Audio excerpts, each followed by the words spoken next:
Cool. So let's go ahead and do a quick recap. Does anybody want to do the recap themselves, or would you guys prefer I recap it? It might be best if you recap it, considering you probably include all the stuff in the offline where others may forget. Oh, that's right. We have the Oh yeah, offline you know all too. the offline stuff, and we didn't read all the offline stuff. Right. Okay. Sebastian, really quick. How injured do you think you would look? I mean, obviously, when you rest, Dog, and I got hit once. I got hit a single time that entire encounter. but how Struck much one dam time. but how much damage did you take though? Because you almost went down, right? Yeah, no, I was left with. I think I had, well, like,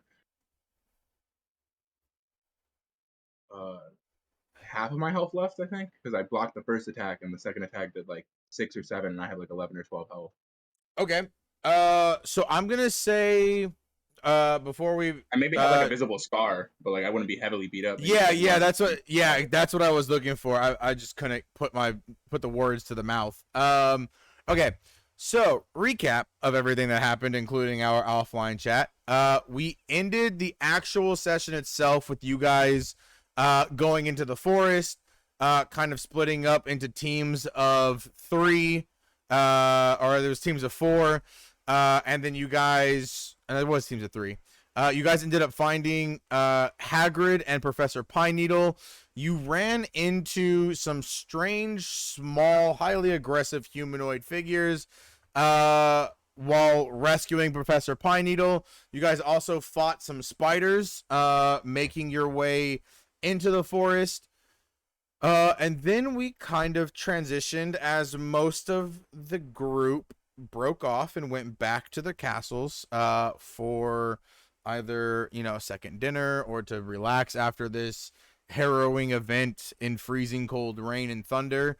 But we had Sebastian, Jasmine, Adrian, and Ben who decided to take the leisure route back to campus, wanting to see more of the forest, and had run into 2 blood-sucking bugbears. A skirmish instantly broke out. Several people were injured. However, Sebastian was able to lead his squad, even with Adrian going down. Sebastian was able to lead his squad to victory without anybody actually suffering any major limb or life-threatening injuries.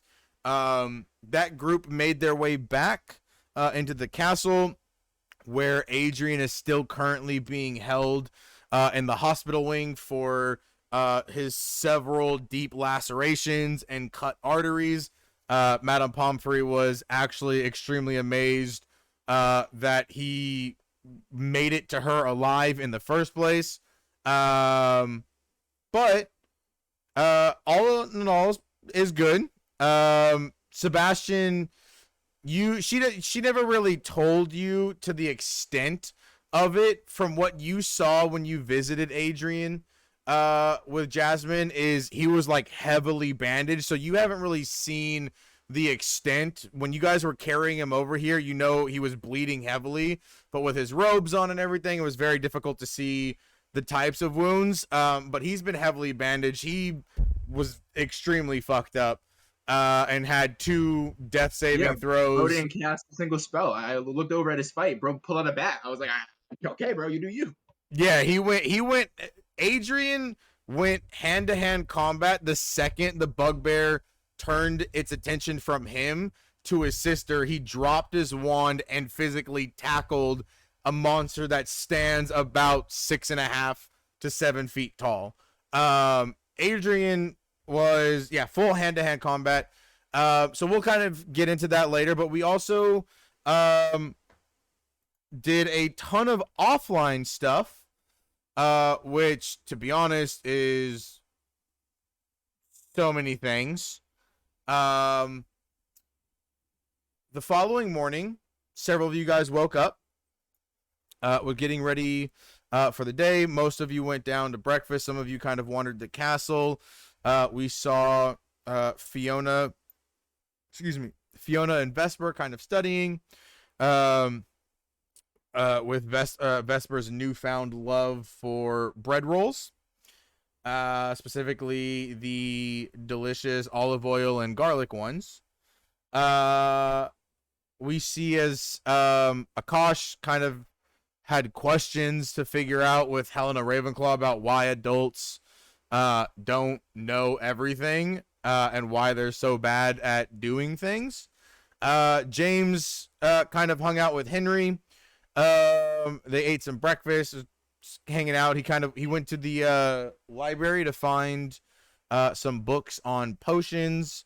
There was just a ton of Atticus had a really interesting moment that brought out a new mechanic where he played Rick Roll, but just the actual song, not like a video Rick rolling something. And it was a hit, and he has increased in popularity. We've seen I guess, boyfriend and girlfriend thing start up between Klaus and Rocky, thanks to no one other than Mimi kind of literally shoving Klaus into Rocky the night before. We cut back to where we are now in present time. You guys are all sitting in your potions class. I need, let's see, Akash and Atticus. Roll me, well, really quick, Sebastian, where I'm gonna have you pick 2 places on your upper body for your wounds. So you can either have a wound on your arm that's covered up, a wound on your chest that's covered up, a wound on your face, or you can have whatever. I mean, really wherever you want it, I guess. But I'm giving you the opportunity to say, like, the hits that you did take, where would that scarring have occurred? I'm about to roll myself a random d6. We'll figure it out. Okie dokie, sounds so good. Do-do-do-do-do-do.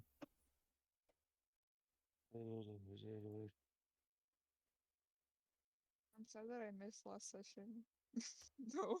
Last session was wild. You said 2 scars, right?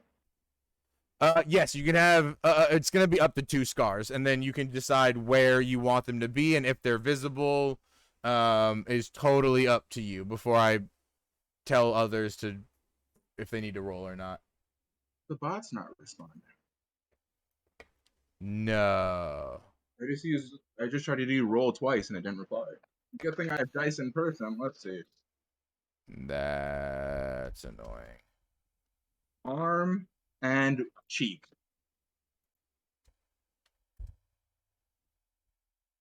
So I'll say he got hit on the arm and the cheek. All right. Arm and cheek. Cool. Atticus and Akash, roll me a perception check. I guess use roll 20 for now until whatever the fuck's going on gets fixed. Hopefully we're gonna be moving over to a page server soon, so that way these issues don't happen, or just building a rig. But yeah, both of you go ahead and roll me a perception.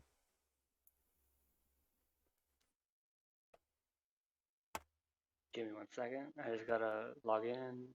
Oh, works for Zoe. Fuck you. I worked it. I rolled it at work. So Yeah, it worked for you. When I tried it twice and it was like, nah, bro. What the Okay, fuck? so that's a nat 20. Plus. Oh, it works for me. 2. Oh, it's back up. Alright, I guess Fuck, it that just is a dropped that nat second. 20. Yeah. Okay, what did you get, Atticus? A 10? I got a 10. Okay, Atticus, you don't notice it. I think maybe you and Megan are chatting, or you guys are kind of looking at all the instruments in front of you. Akash, you're talking to Alyssa, and you spot as Sebastian kind of sits down and he moves out from the light that's coming in from the door, and as the door closes, you turn and can visibly see a gnarly looking scar on Sebastian's cheek. Professor Slughorn steps out. You guys see as he walks forward and comes around this table. And he says, "Oh, good morning, students. I hope you all are ready for potions class. Let's see here." As he kind of walks back and forth over here, and then comes back, and he says, "Right. We're going to be learning potions today. Does anybody can anyone tell me what a oops, 1 second. Where is it? Nasty little bugger. Here we go. So he just asks out to the class, can anyone tell me the 4 ingredients to make a antidote of common poison? Can I roll a check to see if I know that? Sure. Go ahead. Well, first, I'm going to say you go first in initiative, but let me have the rest of you roll initiative to see the order in which we go for answering. Okay. Sebastian's not answering. The fuck. Akash, yeah, go ahead and roll me I'm gonna say intelligence. And the bot should be back up and working, so you guys can roll it. It's just racist. The slash check might not work, but the slash roll will. Oh shit. Okay. I rolled a 2 plus. I'll let you and Klaus re-roll those in with the bot. Oh my fuck! God. Me and Miss I are rolled a rolling 3. Jean I rolled a rolled- fucking nat 20 also.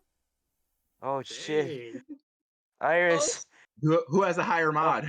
Wait, so That's a is good- it potions or is Jean it has it. intelligence? Rhonda. John does. Oh, you know what? It would be potions, not intelligence. I'm sorry, I completely forgot. Okay. That is an actual stat. Yes, go ahead and roll me a potions check, Akash. Wisdom. Sebastian's not gonna answer. I 18. just want to roll to see if I know. Vesper got 18 as well. Wait, hold on. Vesper, don't roll. We'll keep that roll, but hold on. Okay. Okay, Akash, you got an 18. Okay, so next would be Jean, and then okay, so I'm gonna tell you on an 18, you've definitely read this potion before in a book, oddly enough called the Player's Rulebook, and you could have sworn that Okay. the ingredients for that potion was possibly anywhere between page 90 and maybe 92. So, Yeah. Okay. Okay.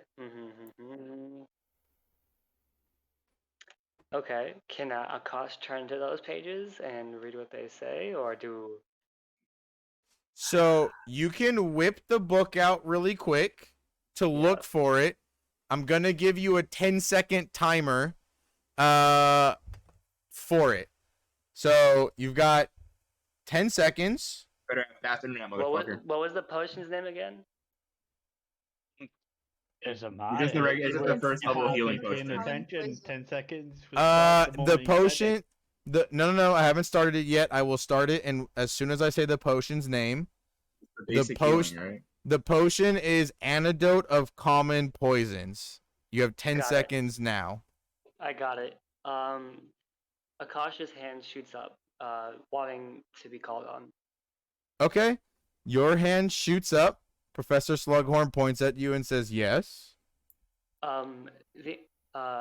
The ingredients needed for an antidote of a common potion is 1 bundle of Galanthus nivalis, 1 cluster of mistletoe berries, 1 flask of honey water, and I believe a vial of billywig stings. Oh, very good. It seems we have a possible young potion master here. Well then, Very good. Akash, go ahead and roll me a d10. In the bot. In Yes, Discord. please. In the bot. Alright. Yeah. 1. Okay. You see as Professor Slughorn looks at you, and this goes for all of you. When I say exactly what I'm going to say to Akash, to the rest of you, make sure you write it down so that way you guys can tally it up and tell me at the end. He says, "Very good, Akash. That's let's see, 1 point for Ravenclaw for knowledge of a common antidote for common poisons. Good job." Let's see. Next, who should I call on? He points at you, James, and he says, you in the first row here. Yeah. Can you tell me what ingredients are used in a herbicide potion? Go ahead and roll me a potions check. Uh, 20. Then I think up next would be Mimi, and then after that would 25. be 25. Okay. What did Klaus? What'd you roll on your initiative? A 6? uh, Yes. 6, yes. Okay, so it'll go Mimi, and then Klaus, Atticus, Vesper. Okay.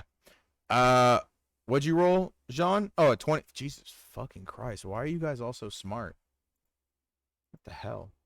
On a 25, as soon as I finish this sentence, I'm going to say go, and you'll have the time 10 seconds to answer. You as well remember in that advanced potions book that you found in the library, the one that had the strange symbols on it and also had writing in the book itself, kind of scratching out different methods of how to smash things up, how to like cut things, how to stir, when to add things, when to take things out. There was a section for a herbicide potion, and you remember exactly where it is. In your advanced potion book, so the player rule book, All right. on page 91, you will find the answer. Go. James raises his hand. It says 1 flask of flubberworm mucus, 1 powdered lionfish spine, 1 powdered streeler shell, and 1 vial of doxy eggs. That is correct. Professor Slughorn says, "Good job, boy. Wow, we've got a lot of potion masters here today. We'll see. I might ask some more challenging questions in the second round before we actually get to make something. Let's see. You there, in the back. The very pale oh! Klaus, yes, you. Let's see here. Let's see. Can you give me the ingredients for a dreamless sleep potion? Go ahead and roll me your potion check. I've got to remember what my modifier is. 'Cause I James is know like I'm panicking a proficient. little bit. Just whatever your wisdom is. No, I'm proficient in it. Yeah, Oh, yeah. you can have proficiency. Yeah. James is like shaking right now. Oh, James, roll me a d10. Ooh. Okay, thank you. 10. Actually, you rolled a 25. Roll me 2d6 instead of a d10. Okay. 2. 7. Cool. He awards Hufflepuff 7 points. What did you roll, Ghost?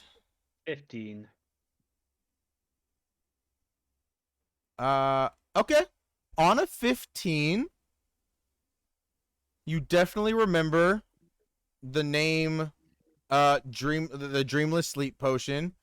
You know it's probably in one of the last 3 chapters in the book, most likely anywhere between page 89 and 92. You have 10 seconds. Go. A bundle of poppy heads, a cluster of baneberries, frog brain, powdered octopus. Ooh, okay. Quick with it. I like it. Go ahead and roll me a d10. I was only quick with it because I already had it up. You cheeky little bastard. 7. Ooh. You already had okay. I'm going to flavor this a little bit. Roll me either a stealth or actually roll me a sleight of hand. Yeah, sleight of hand. Because you already had the book open. I thank you for No, being no, no, no. honest, but I'm gonna I- make you pay. Fair enough, but in character, I just knew it. Mm, If that's, I was gonna say, give me something else then, because if me character knew it, it wouldn't be a sleight of hand. how would Klaus know it? His mother taught him potions. Doesn't mean you know all the potions. Roll me sleight of hand. Okay, fair enough. Where is the book, by the way? Is it just in the handbook? You have the regular book. handbook? I mean, I sent you the link to the GM binder for both the Headmaster Guide and the Oh, player rulebook. It's also in Doc Hub as well. Gotcha. Oh, Ooh. hang on. What's No, the- no. That's your No. that's your sleight of hand. Oh, it's a What- dex, doesn't matter. You know the spell or the potion. Forgot the last ingredient though. You pull your book out and flip to the page you've memorized that it's on. Professor Slughorn sees and he says, "Ah, needed help for the last one, huh? No worries. Instead of 7, I'll give you 4 points for Ravenclaw for effort. You do most of them. So Mark, you can go ahead and mark down instead of 7 points, 4 points for Ravenclaw.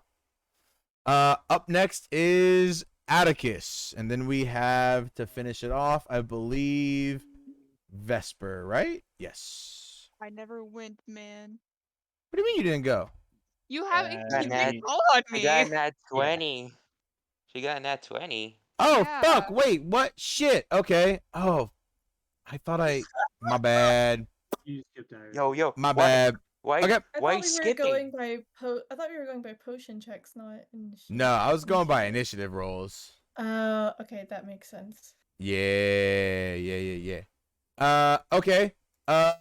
Mimi, Professor Slughorn calls on you.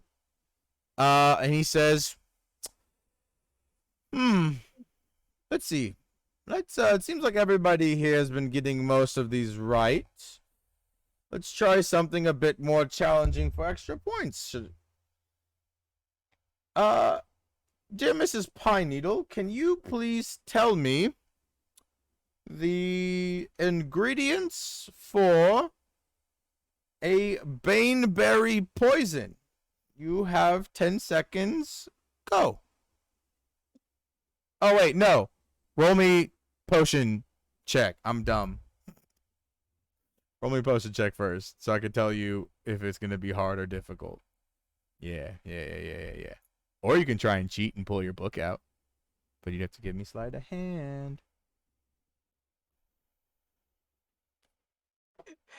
I am gonna be truthful with you. I've had the potions book open, so on my computer. Okay, and- before you roll, then do you want to close your potion book and reopen it when I say go after you roll your check, or do you want to keep it open and roll a sleight of hand? Not in game. I have it open.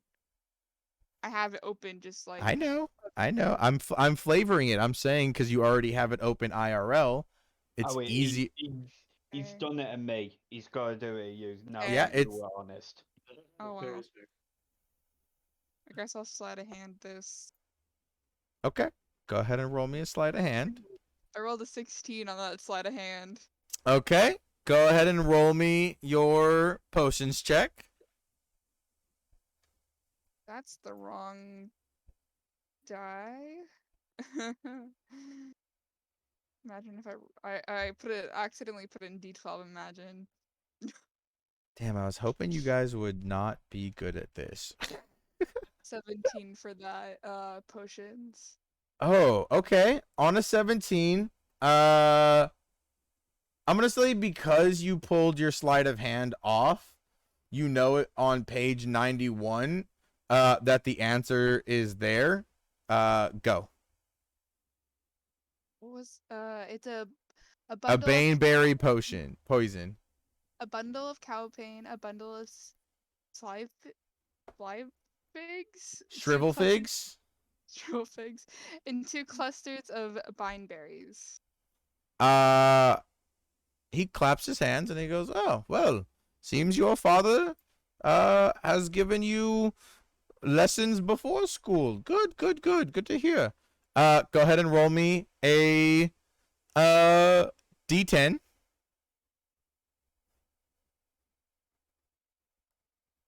James gives a thumbs Cool. up. Tickle damage.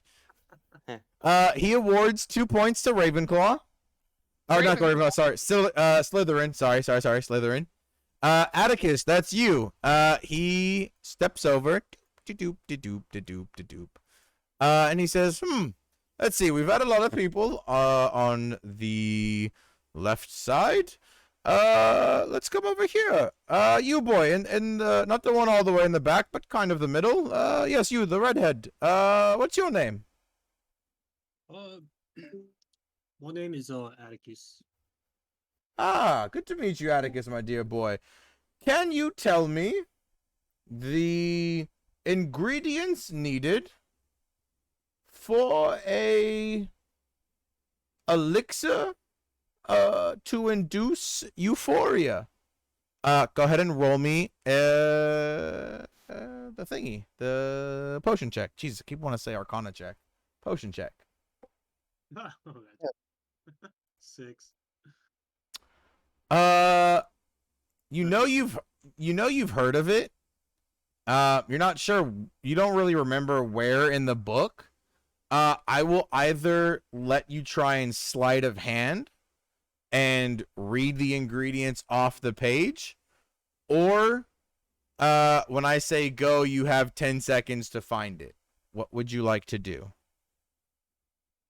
Let's do the 10 seconds. Okay. Starting in 3, 2, 1, go. It's the elixir to induce euphoria. At 3 seconds. 2, 1, Nope, I can't. 0. He looks at you and he says, "Oh, that one might have been a bit too hard. No worries. I'm sure as you take more classes here, you'll learn these. I'm only trying to gauge where the class as a whole is their knowledge. So don't worry, dear boy. It's totally fine. That one was kind of a doozy." And he walks over to back over to here. In the meantime, he's also asking the NPCs several questions. I'm just not going to play that out or we'd be sitting here forever. He comes back over here and he looks at you, Vesper. Doop, doop, doop. Hey, And he says, dear Miss Sable. Vesper Sable. Call me Vesper, please. Oh, okay, Miss Vesper. Can you please tell me the ingredients of a shrieking solution? Go ahead and roll. Oh, you already rolled the intelligence or the. Did you roll potion making or intelligence earlier? That 18. I rolled potion making. Okay, we're just gonna keep that because you've already rolled it. I also have my book open already. Okay, I will say you can keep your book open and roll me a sleight of hand, or Okay. you can close it down and research it when I say go. I'll just roll sleight of hand. Oh, okay, we got a gambler. Go ahead and roll me sleight of hand. Okay, what's that modifier? Okay. 18. Perfect. You pull your book out. You go straight to the potion shrieking solution. Go ahead and read off the ingredients. Wait, are you saying shrieking or shrinking? Oh, shrinking. Sorry, shrinking. That's my bad. Dyslexia kicked in. And I thought the I and the N was an E. Shrinking solution. Okay, 1 bundle of cowbane, 1 bundle of shrivel figs, 1 flask of wormwood infusion, and 1 vial of wood lice extract. Oh, very good. Very good. Also very good on that sleight of hand, even though he's standing right in front of you. You see Fiona kind of like Thank you. drops her book bag and like blocks, like as you bring as she like opens your bag and like flips the pages to it really quick, but she's blocking the view with her body. And she kind of just like looking at you as you're reading it off and goes, "Oh, I'm sorry, Professor. I didn't. Oopsie, clumsy bag. So many books. Ha ha ha." And she just sits down and he goes, "Yes, lots of books. Okay, interesting. Well, everybody, let's actually brew some potions today, shall we? I have a list of potions that you can brew. However, if you feel to challenge yourself, you can pick any potion that you'd like to build create. The entire inventory here is open for you. However, if you do pick a potion outside of the list or on the list, they're all graded. So if you choose to make a harder one and you fail, that is your decision. You all have an hour in IRL, like probably 30-40 minutes maybe, to have your potions made. Go ahead and group up if you'd like. Work together as a team or work in separates. No groups larger than 4, please. And he kind of just like sits down and begins to like pour what looks like a very nice bottle of like brandy mead or something. What is everybody up to? What do y'all want to do? What is the list? It's Uh, probably first what year's list? potions. That's probably the list of potions. Oh, you want the list of potions? Right. Yeah, Easy it potion. would help. Yeah, that's that would definitely help for sure. Here, I'll send a screenshot for like the 1st through 4th year potions. For No. I have everything. It's gonna be okay. So, the potions that he is handing out is a antidote. So it's all the 1st year potions are the ones that are on the list. Doxyside, which is a 2nd year potion, is on that list. I see. Swelling solution is on that list as well. So for the full list, if you want to do those, and be graded on that. Each thing has their own difficulty. So I'm not gonna say the mechanics yet of the difficulty, but they each will have their own difficulty setting. So you've got all of the first year potions, so antidote, common poison, blemish, blitzer, confusing, concoction, for forgetfulness potion, herbicide. Then you also have doxycide and swelling solution. So those are the 7 potions that he has on his list, or you can do other ones. Some of you, I hope you wrote them down because I don't remember. It was probably in the offline RP. Some of you have advantage on certain potions. I know I gave advantage to somebody on blemish blitzers. I gave advantage to Me. somebody on herbicide potion, and I gave advantage to somebody on antidote of common poison. So I know that's out there. I just don't remember what it is. So search through offline if you don't remember, because I sure as heck don't. So let's go around the table really quick, just before we kind of get more into the RP and we get into the potion making. Akash, what potion are you wanting to make? Which is the hardest? Well, which is the hardest out of the 7 that he's given you, or which is the hardest out of any potion in the potion book? The 7 that he's given. The hardest one that he's given is probably doxycide or swelling solution. Yeah, I'll do what is doxycide? Doxycide is, oh, what does it do? Yeah. I think it's a sleeping solution. I fucking forget, bro. It is. It's So it sprays a. doxies to repel It's a paralysis potion. So doxycide potion is a potion which is made in brewing. Blah blah blah blah blah blah. Where the fuck is Creature the that inhales the information? poison must succeed on a 13. Oh yeah, it's an immobilizing potion. For poison damage. Is that in the player handbook, Zoe? Did you find that in the This player is handbook? Headmaster's Guide I'm reading it from. It's a poison. Oh, sweet. Okay, so it's in the headmaster's guide. Cool. Yeah, it's definitely a poison. It's a immobilizing poison. Cool, I'll make that. Also, can I walk up to Atticus? I mean, not Atticus, Sebastian. Sebastian? Yeah, you can head over to Sebastian. Actually, I'm gonna ask right now. Sebastian, what potion are you making? The easiest one, because Sebastian's honestly not paying attention. He was talking to Jasmine and Ben about last night in the forest. Yeah, so basically, I looked up the hobgoblins. There's a new species of goblin that recently emerged. And so I'm thinking we go back in that forest later and we all heal. Okay, so the easiest one would be Blemish Blitzer. Well, not kind of the easiest one. Blemish Blitzer. Okay. Again, before we get into any RP, let me just get the rest of these. Klaus, what potion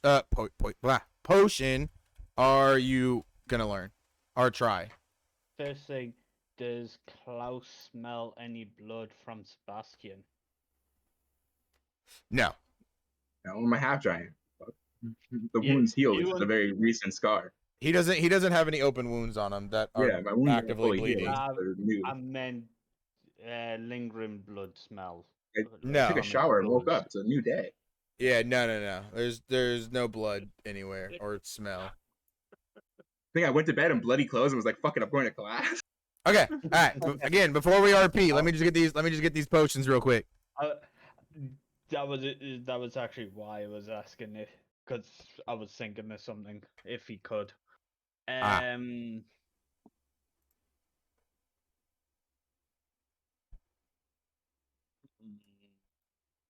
Everybody check your potions as well, so that way when I get to you, we just rapid fire. Do you know what? I'll still do it. Wound cleaning potion. What year is that one? 4th.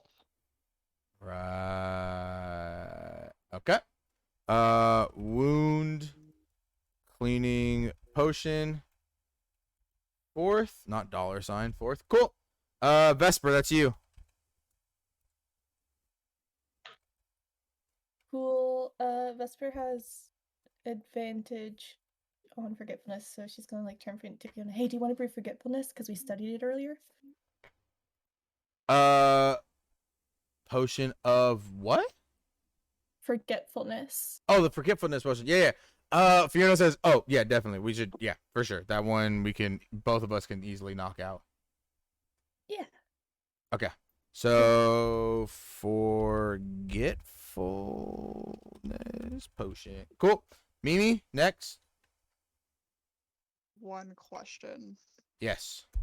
How hard would it be for me to learn the Wolfsbane potion? It's not any of the year potions. It's not necessarily how hard it is to learn, it's how well you actually follow the instructions of making it. Because you can learn it. You all can memorize every Then I wanna single try- I ingredient. wanna do the Wolfsbane potion. I have the ingredients on my- Wolfsbane potion is very, I'm going to say now, because it is a 5th year potion, it's very hard to make. I'm not going to say any DCs. I'm not going to say anything about mechanic wise, but it is a very hard potion to make. I don't care. I want to learn. All right, we're going Wolfsbane potion, 5th year. James, that's you. Oh, can I ask Rocky if he wants to help me? Yes, Rocky will help you. Let's see.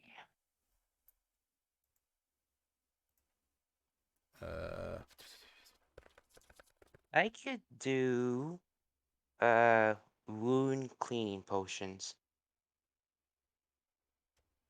You want to do okay? Wound cleaning potion as well. Potion 4th year. Perfect. Atticus, that's you.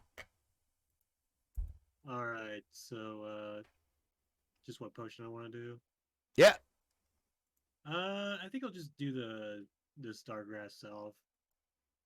The which one? Stargrass Salve. It's common potion. You regain 2d4 plus 2 hit points. You apply this medical bomb. What year is I don't know if that? it's a potion technically? I don't know. It says it's a potion. So. Which potion? Hold on. Yeah, what's What? I don't see that in the player's handbook. Stargrass Salve. 3 bundles of Stargrass plus 1 flask. No, what's the name of the potion? Stargrass Salve potion. That's Yeah. not in the player handbook. What do you mean? I'm telling you, it's not in the player handbook. Do you want me to read all the ones in the play? Are you in the headmaster's guide or are you in the player's handbook? I got both up. but Okay, I was so looking go at- and look in the player's handbook, and those are the potions you can pick from. So you have all of the I can first only year. pick one of the 7. I can't pick anything else. No, you can. You in the rule book. All of the first year potions, Doxicide, which is a 2nd year potion, and the Swelling Solution, which is a 2nd year potion. Those are the 7 he is saying that you guys can do to get credit. However, if you want to do other potions, you can. It's going to you're still going to get graded even if you do potions outside of the 7 that he's saying to do. So it's up to you on what you want to pick. It's in the book. It's on page 47. At the bottom of the page.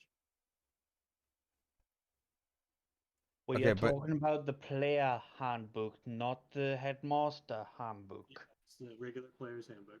Yes, with all the potion lists on page 91. I'm on page Stargrass On page Salve. 47. Okay, it's a common potion, which means it's gonna be a 2nd year potion. Okay. Stargrass Salve.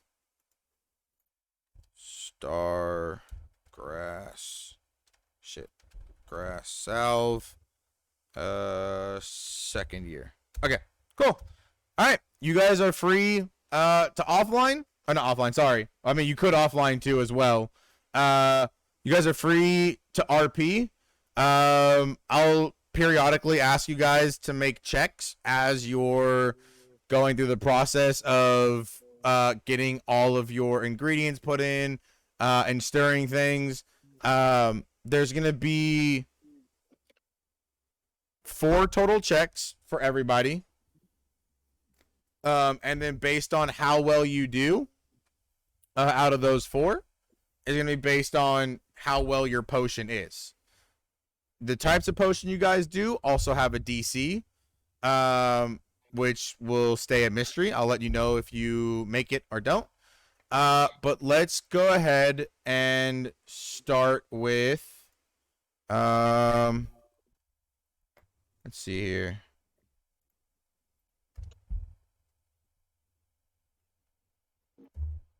Can somebody roll a D8 for me? Cause I can't roll.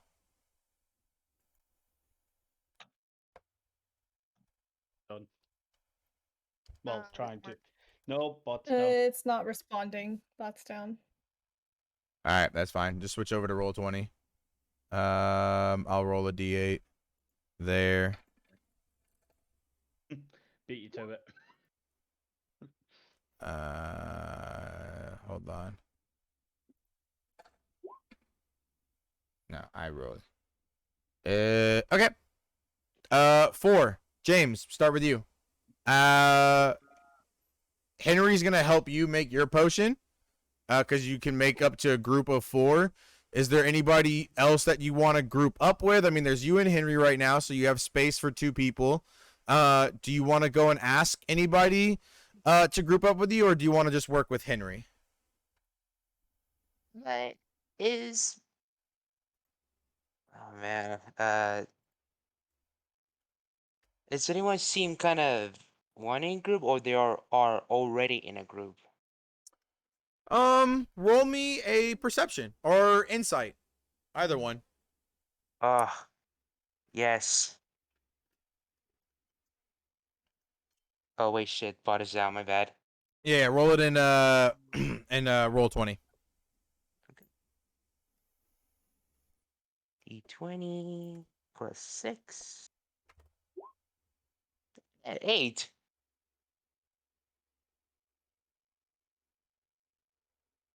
Give me 1 second. 1 second, guys. Hold on.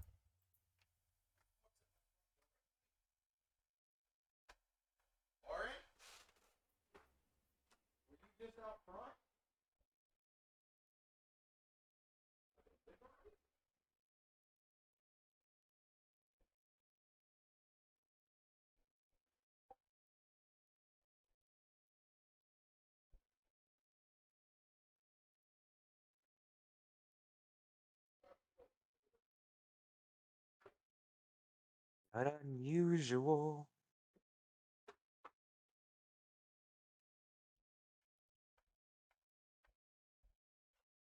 Okay, I'm back. Sorry. Someone rang my doorbell, and people don't come to my house at night, so I get a little freaked out. Okay. What'd you roll, an 8? 2 plus 6 is 8. Okay. You look over. You see Vesper and Fiona. They look paired up. You look down and see Mimi, Rocky, and Klaus. You're not really sure if the 3 of them are together, or if Rocky's with Klaus, or if Rocky's with Mimi. So you're not really sure there. Akash and Alyssa are next to each other. You think they'll probably pair up. Matthew doesn't look like he has anybody. The 3, so you see Jamie, Max, and Jayla, they'll probably pair up. Megan is sitting next to Atticus, but you're not really sure if they are gonna pair up. And then you see Sebastian, Ben, and Jasmine, and most likely they will be paired up for sure. So it's up to you, whoever you want to go talk to, or you can just hang out with Henry, just the 2 of you guys. Yeah. I asked Matthew, politely. So sorry to interrupt. Are you in a group? Matthew turns over and looks at you, and he says, "No. No. I wasn't gonna really group up unless somebody asked me. Do you want to? What potion are you working on? Do you want to work together?" Yeah, with my friend Henry. Uh, the potion that we're trying to do is the wound cleaning potion.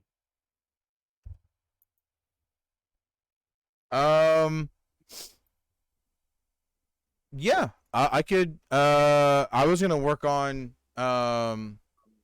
one of the ones that Professor Slughorn gave us, but yeah, I could. Roll me a persuasion to see if you can get him to help you on your potion, or if he's kind of just gonna work with you guys, and do his own potion. You got it. Persuasion, 0, so it's a flat 18. Oh shit. Okay. Um.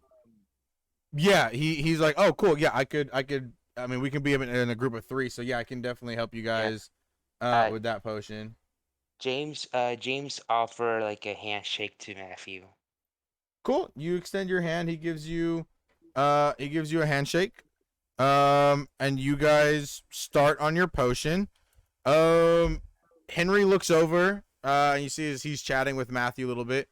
Go ahead and make me a. What potion were you making again? You were making the wound cleaning potion, right? Yeah. Okay, go ahead and make me a spell, or not a spell, sorry, a potion check at advantage, please. Sir, it's an honor. 18 plus 6. And then, oh yeah. So 5, 6, 9, 9, 10. So the first one was 18 plus 6, so it's a 26. 26, yeah. Damn. You see as Henry and James Matthew are cutting up the staghorn mushroom. You see as Matthew heads over to one of the mini cabinets and pulls out a bundle of stargrass. You see written in your notebook, or not in your notebook, in your advanced potion book that you pulled out of the library. You see that for the one vial of spirit of Miar, you see actually to use only half a vial instead, and you were able to perfectly execute the first section of this potion as far as making it. Henry cheers and he looks at you and he goes, "Dude, I didn't know you were so good at potions." Yeah, I learned it from, I learned from my mother. She does her works very expertly. Cool. That sounds so like you learned your potions from like from being around your mom all the time, or Yeah, mostly because she's a doctor and she helps a lot of, people. So like from my from my point of view and from her experience, she gave me some advice on how to do more meticulous things to do it, like very simple or easily to understand it. huh? Cool. Um, my mom Sorry, Matt. is a my mom's a baker. You see, as Henry says, she's like, or he says she doesn't really do potions. But she's good at mixing stuff. And you see as he like starts whisking the potion, but in like it's kind of weird because it's like it's normal whisking, but like the angle he is using kind of like opens up a lot of like the spirit of Mir that's in there. Uh, And he sees. So I'm really good at like doing the mixing part, but I have no idea about ingredients whatsoever. Cool, Vesper, you get 8 points to Ravenclaw. Atticus, I didn't have you roll me. Wait, Oh, you didn't. Never mind. I forget. Cool. You and Matthew kick it and whatnot. Henry? Henry, y'all are doing great on your potion. That's gonna be. We're gonna transition over to Vesper and Fiona. The two of you are already okay. obviously grouped up. Is there anybody you see? Henry, Matthew, and James working together, but they're a group of 3, so the two of you couldn't fit there. Do you want to work with just Fiona, or is there anybody else? Like, do you want to make a perception check to see who's like maybe grouping up, or who you can maybe invite, or what would you like to do? I think I'll roll perception just to see if there's anyone alone that doesn't have a group yet. Cool. Roll me And- perception. How do I add modifiers in roll 20 again? You're just gonna have to. Plus Yeah. your modifier. Okay. I rolled an 8. Well, James, Matthew, and Henry are paired. You are grouped up. You look down, probably think Mimi, Rocky, and Klaus are grouped up as well. You look at Akash and Alyssa and think probably they'll get together. Not really sure. You look at Atticus and Megan. That again, a maybe, but they might also just be solo. You see Sebastian, Ben, and Jasmine. They're already linked up, and then you see Jayla, Max, and Jamie, the 3 girls that you had issues with for whatever reason.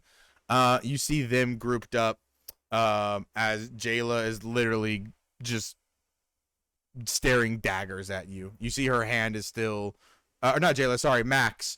You see her hand is still bandaged up from the duel. Vesper would like to make a face at Max, just like stick her tongue out, and then turn back to Fiona and be like, yeah, I don't think there's anyone we can really group up with. I think we'll be fine just doing this by ourselves. Thank you, by the way, for blocking Professor Slughorn's sight earlier. I appreciate it. She gives you a little shoulder bump, and she goes, I got you. I mean, we're not going to fail our first freaking class. Like, I might be small, but I'm sneaky. I can hide things. You guys chat. You were making what again? I was just sticking my tongue out at Max as a taunt.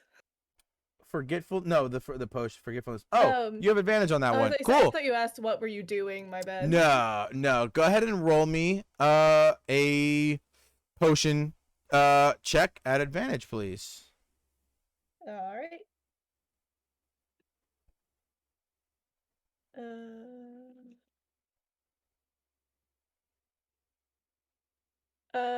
So a nat 20 and a fucking 19. Yeah. What is that roll? So I think that's a 23. That's a 20. Technically. Holy fuck.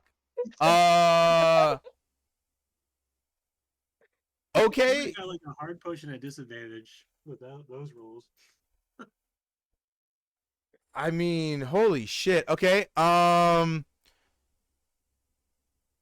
You and Fiona's actually, it's terrifying, but also really interesting to watch, as she is a complete blur when handling knives and dicing things up. One second, I gotta get to the thing. Here we go. You see as she like takes these mistletoe berries and the bundle of lovage and is literally just like slicing and dicing, and she pours it in. You figure out the right way to add in, like you add in one flask of the Leth river water, and then you stir clockwise 8 times, counter 8 times, and then you pour the second one in, and you do the same thing. Your potion immediately turns into this like like clear but also like silvery like liquid, and you can see like it has like consistency to it, almost like if it's like glitter or something kind of swirling around in this liquid. You see as Professor Slughorn walks over and he goes, "My, I have not seen a potion of forgetfulness this well done in many a decade. Amazing job to both of you. That's going to be 20 points to Ravenclaw. If you'd like to try and make another potion, I do have a slight you see as he looks at the rest of the class and he goes, I might as well make this a competition. If you're able to proficiently finish all of your potions, I have a potion for all of you to try and do once you finish your potions." And he looks down at you, Vesper and Fiona, and he says, "Seeing as how it seems we have quite a few geniuses when it comes to potion making in this class," as he looks at Akash, Mimi, and Vesper. He says, "All of you, when you're done, if you can effectively create a let's see here. If you can successfully create a drought of peace, not only will I grant your house 50 points, you will all, those that are in that group or solo, will get a vial of liquid luck." And he walks over here. Vesper, if you would like to participate, since you're the first one done with your potion, if you'd like to participate in the contest, Drought of Peace is a 5th year potion. Would you like to compete? You finished first, so you still have quite some time to try it. It's up to you, though.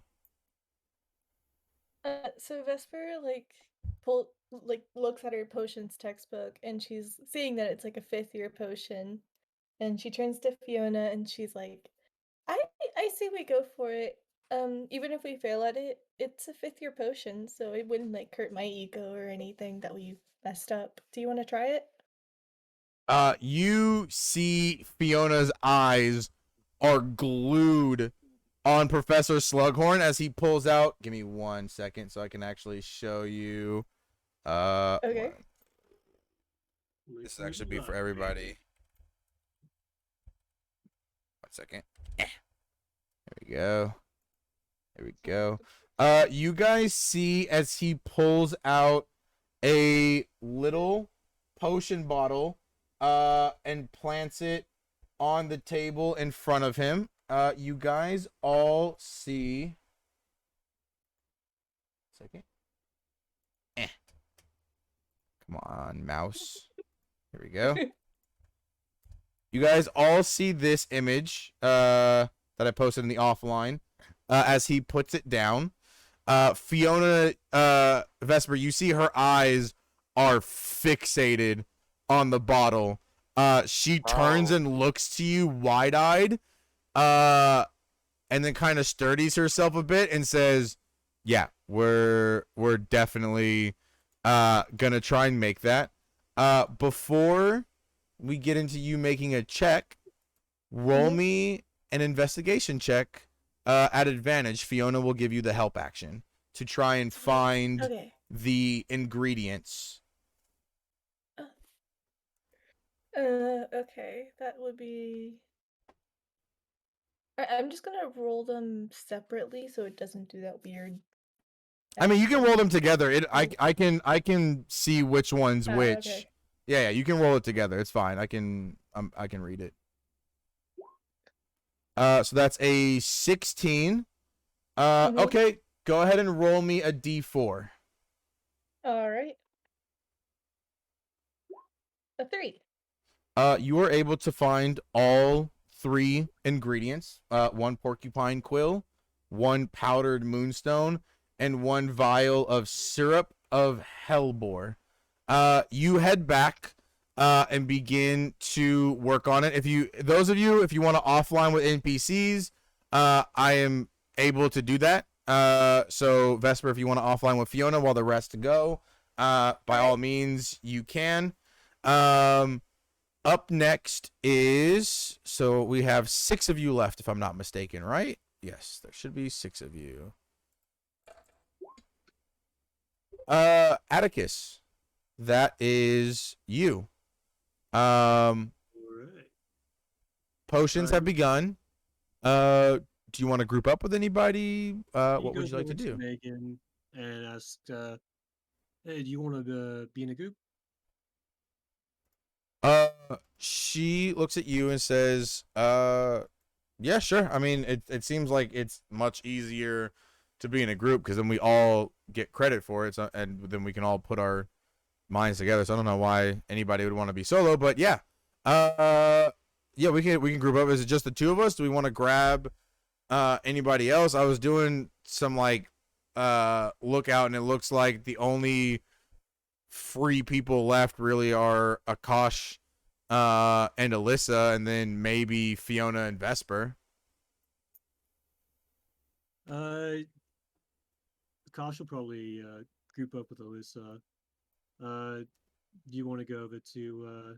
It seems like Vespa knows what she's doing. I mean, I heard Mr. Professor Slughorn. He like said she did a really good job. So, you want to go over with them and see if we want to join groups? Sure. Well, first, before Megan heads over, Atticus, you walk over and see that Vesper and Fiona are on the next step for the actual competition. Go ahead and ask Vesper whatever you'd like to ask. Oh, hey, Vespa. I heard you did really good on that potion. You want to join groups? We can have up to 4 in a group. Can Vesper roll insight to see if Atticus is wanting to join just because she did really good on the potion or not? Sure. Roll. Go ahead and roll me an insight, and then we'll see. Atticus, is your intention, just for me to know, is your intention to go over to Vesper solely based on the fact that she's on the final step? Because you'll still have to make your potion, but you can go over there and work with them. I'll say, instead of you rolling at disadvantage, you can roll just normal, but they won't be able to help you on your potion on making it. Okay, does I can't remember exactly, but on the train, was Vesper one of the students that I guess sat with on the train? Or was it a different group? I believe no, you did not sit with Vesper. Vesper, you sat with Mimi and Klaus. Okay, Vesper sat with, if I'm not mistaken, Sebastian and Akash, right? Yes, I sat with. And then Sebastian and then James was also with And Atticus, Klaus, and Mimi. Okay. Yep. Mimi was only with James and Klaus. Klaus, yeah, I was good. Oh wait, was Yeah, Atticus I think was Atticus with you guys? Nope. No, No, Atticus was no. not yeah, I with us. wasn't He was with with the other group. James and Mimi. It was with I thought- Yeah, Sebastian. I guess we would. It was Yeah, with he might when- have been with Klaus us. I knew and James. Sebastian. When Vesper and Akash ran off to see like what Fiona was about, it was just Sebastian and Atticus, and like they were both talking about how that was That's confusing. right. Oh, that's right. Yes. Okay, That's so right. so Atticus sat with Vesper, Sebastian, and Akash, and then it was Klaus, Mimi, and James sitting in their Yes, cart. that's right. Got it. Okay. Yeah. Yes, Atticus. Vesper was one of the students that you sat with on the train ride over here. yeah, so he would recognize her from that, and also it's a little bit of both. Like he kind of like met her on the train, and also like probably talked to her more than the other first years, and also the fact that she did a good job on the potion. It's a little bit of I both. rolled a 15, by the way. On a 15, yeah, you notice that it's like he said, a mix of both. It's, you know that he's coming over because he's you guys have met before, but you definitely also know it's like, yeah, he probably is only coming over because you and Vesper, or sorry, you and Fiona already finished your potion and are on to the next step. So you don't know, he's definitely not coming over to help you, but you definitely know he's coming over because you did so well. All right. Vesper like thinks on it for a moment. She looks at Fiona and like shrugs her shoulders and then is like, sorry. I mean, maybe in like another class we can group up together. I think Fiona and I want to like work on this one alone, right, Fiona? Fiona turns and looks at you, Atticus. Looks up because you're still taller than she is, and goes, "Yeah. I mean, we're kind of trying to win the thing, and if we help you, that means you get closer to us, which means we might not win, which also means I don't win. So, no. Thanks. Sorry, Bye." Thinking about it from the competition standpoint, I see your point. It's just one potion up for grabs. So yeah, that makes sense. Maybe another time. Yeah, maybe another time. All Cool. right, Megan, it's just us. Yep. You and Megan, she asked you really quick, what potion were you planning on making? The Stargrass Salve. Oh shit, you're trying to make a second year potion. Yeah, I mean, I'm You not. She's like, yeah, I'm down. I'm not super good at potions, but I can definitely follow instructions pretty well. So if you want to lead, I could kind of help you on that. Go ahead and roll me your potion check. Just a flat roll, please. All right. Would his class as being like a healer, would that play into it at all? No, I think the only class that plays into potions, like does anything for potions in general, is the potioneer class. I'm not really sure. Let me just double check. Still roll your thing. And let me double check to see. I don't think it does. Let's see here. Subclass features.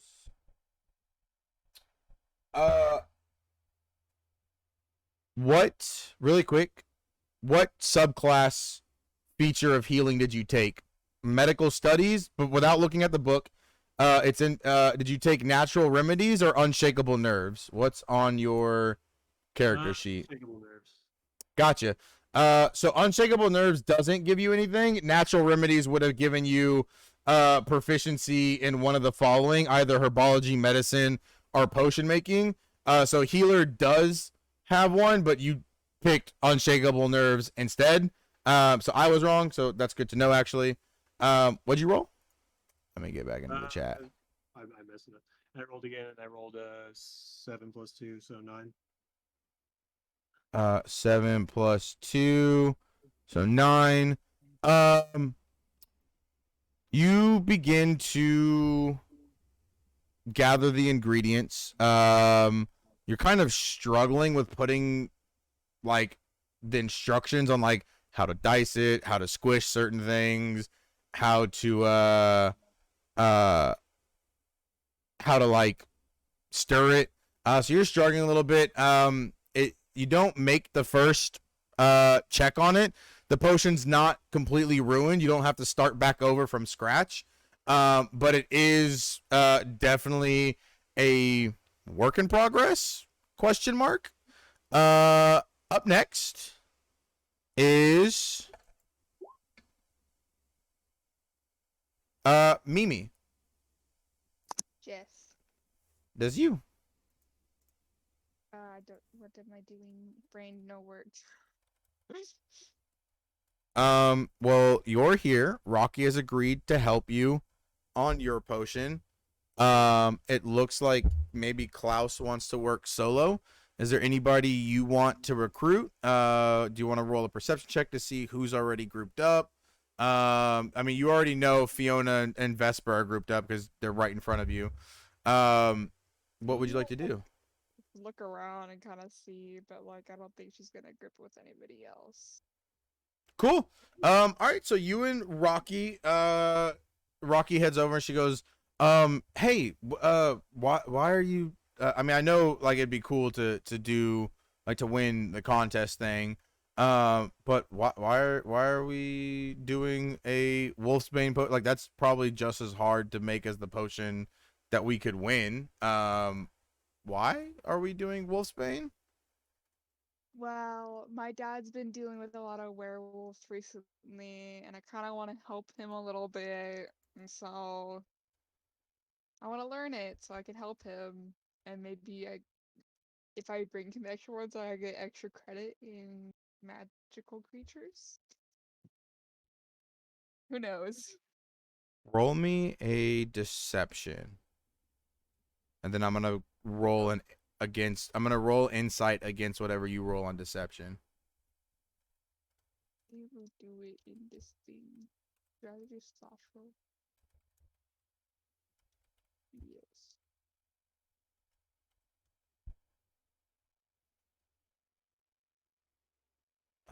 I need to get my stats.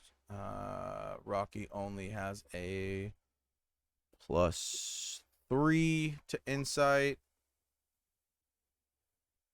Okay, so it's 13 plus what? Where'd it go? Huh? 15. Iris, you still there? I was braining it. Oh. 15? I'm sorry, you keep cutting out. 15. Okay, 15. Okay, against her insight.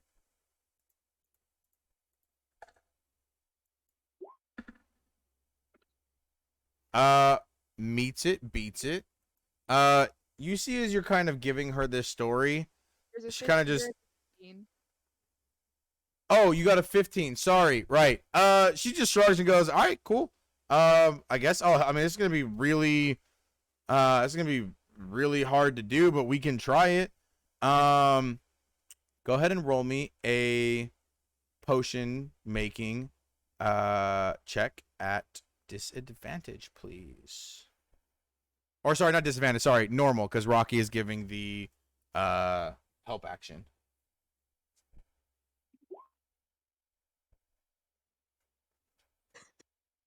Okay. That's all right. It doesn't change. Holy shit. You find the ingredients and begin pouring them in. Unfortunately, you guys put the ingredients in not in the correct order.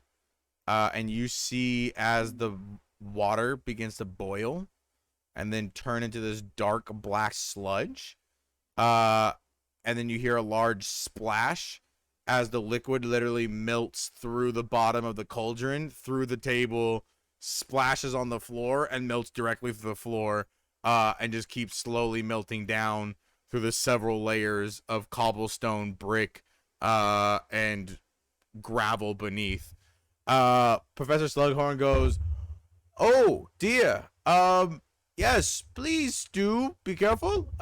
We don't have an unlimited amount of some things, so try not to do that again, please. That would be amazing." And you see as he waves his wand and your cauldron clears up, and repairs itself. Rocky goes, I don't Pretty sure that wasn't supposed to happen. We should read the instructions before we just start pouring. Yeah, we probably should have read how like when to pour these things in. Yeah, let's try this again. And we swap over to Akash.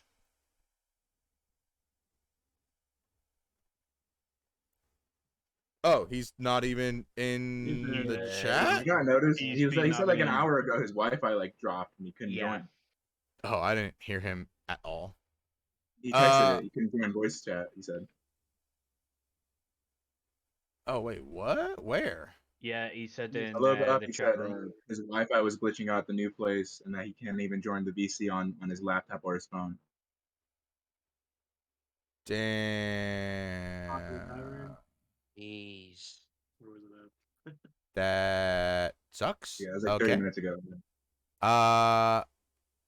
Klaus. I guess that's you, buddy. Yeah. Well, he's currently stood in the storeroom looking for his ingredients. I'll say on this potion, you're able to on your first round, you're able to find all of your ingredients without having to roll. You're working solo. Quick question then. Yeah. I've got a potion he has a kit. Okay.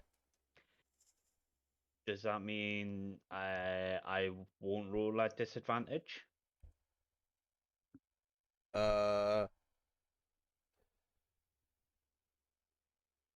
Damn. I do not know. Let me check. I did put a note. Basically the potion's effectiveness is dependent on the brewer's technical skill, which is fair. Proficiency in potion making and proficiency with the potion kit are not necessary, but those proficiencies will improve the effectiveness of your potion. So in a way, if it would just basically make the potion better.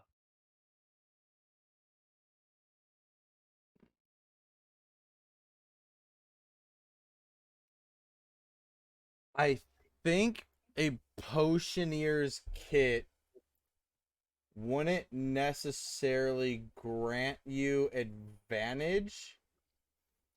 I think that is more let me see here.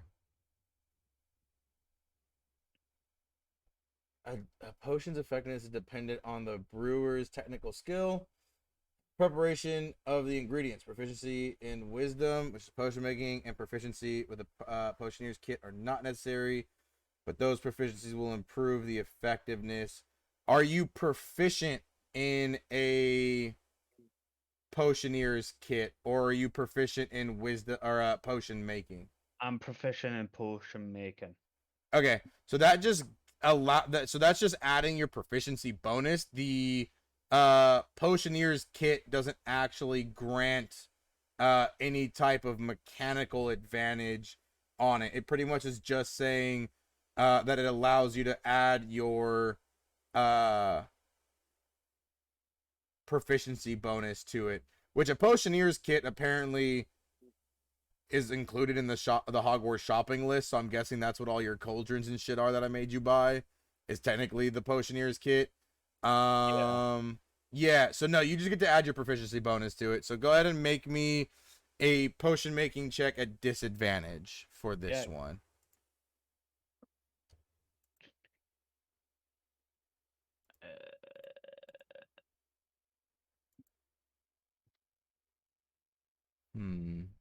I actually might want to change.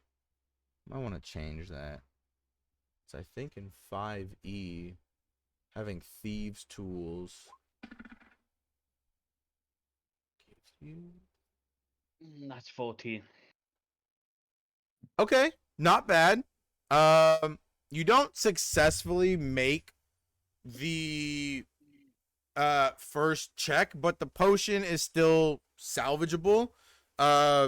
You begin to add in some supplementary ingredients to like help add more into what's being kind of like burned up. So you're not set back to stage 1. You have a couple more tries to make this either a flawed either a flawed, normal, or exceptional potion. I'll say because you're solo, go ahead and give me one more check at disadvantage. Yeah. Oh man, I should really get Klaus, but no. I'm not working with you. Klaus is Perfectly, doing his own thing. Oh, for perfectly. fuck's sake. It's That's it. wisdom, so technically it's 10. Okay. A 10 isn't 10's not too bad, not too good. You see as the potion again fails, it turns this weird like purplish color as it lets off like a strange like foul odor. I'll say let's knock your potion out. Roll me one more check.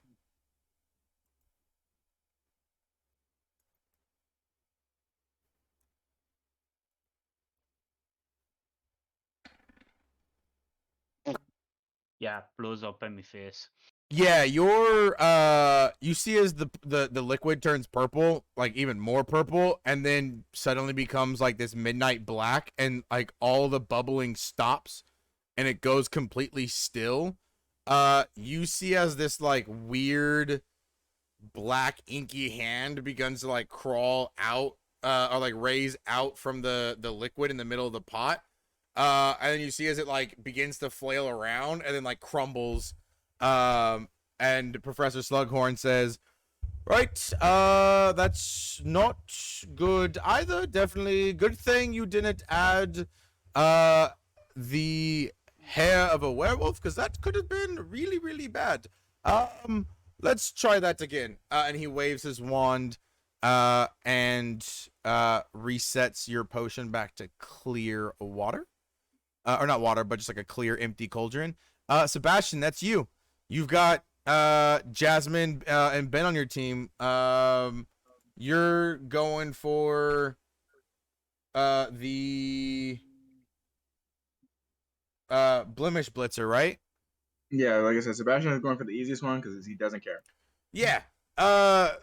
You see as like Ben just looks at you and he's like, hey, listen, I know this is like a whole team thing. But I'll let you guys get the grade. Can I just you know, Right, do go this ahead. Like, for us? I'm more focused on the whole hobgoblin kidnapping teachers. Like, why kidnap teachers? Like, students, I get you can manipulate them. They're young, they're kids. But why adults? You see as Jasmine is fully out cold. She is asleep, like with her head propped up in her hand. James rolls. That was almost a nat 20. On a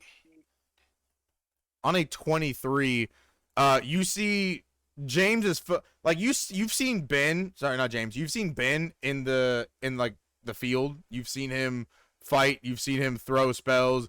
This is different. This is like watching artwork. Like he is just moving around with ease and like handling every single ingredient with like amazing precision. He drops everything in, stirs it, waves his wand, stirs it counterclockwise. And you see his Professor Slughorn claps his hand and he goes, all right, that is a exceptional Blemish Blitzer. Good job. If you'd like to participate, in the, We're good. uh, We're good. We're good. uh, Nice, oh, Mike. What's the one? okay. Read the books. Thanks. Oh, okay. Ben looks at you and he goes, "Hey, if you're cool, not needing that, I'm gonna go. I'm definitely gonna go for it. You Go for it, cool Mike. with You me? read the books. You know it doesn't matter anyways. Read the books. Books about Harry Potter, the autobiographies of the 7 Oh, years at Hogwarts. I honestly could care He won the less. potion in 6th year. Didn't do shit. Ben says he's like, yeah, I could honestly care less about Harry Potter You and don't all know the. history. I doomed to repeat it. I mean, true. You see as you say that, you see like a glint in his eye, as he slightly smiles. Roll me a perception check to see if you hear him say this.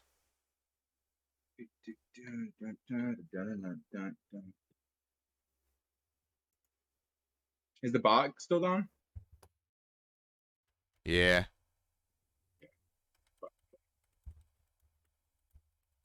All right, Ghost, get some rest, man. We'll Nat catch you one. I next didn't hear time. shit, bro.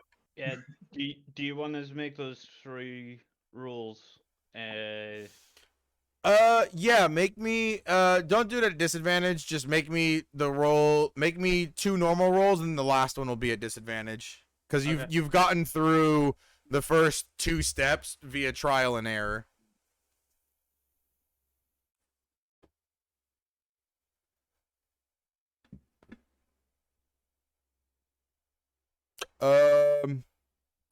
First one resets you. Second one gets you back. Roll me one last one at disadvantage. 10.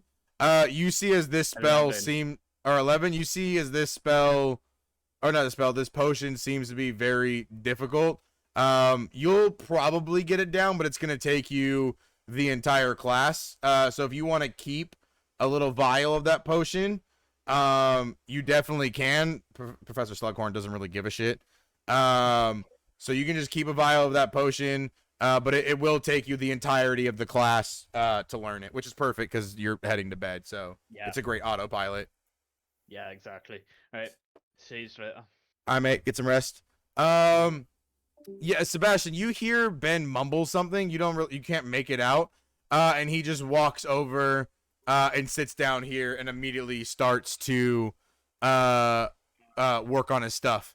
That kind of brings us to the top of the round. If you guys want, we can definitely. You see, as Professor Slughorn says, "Well, students, if you want, you can take a break if you so choose, or you can work through the remaining of the class. But I need a snack to go with this brandy wine." And he heads back into his office. You guys have full range. You can talk to each other. You can talk to me / NPCs. Or you can keep working on your potions. You guys let me know.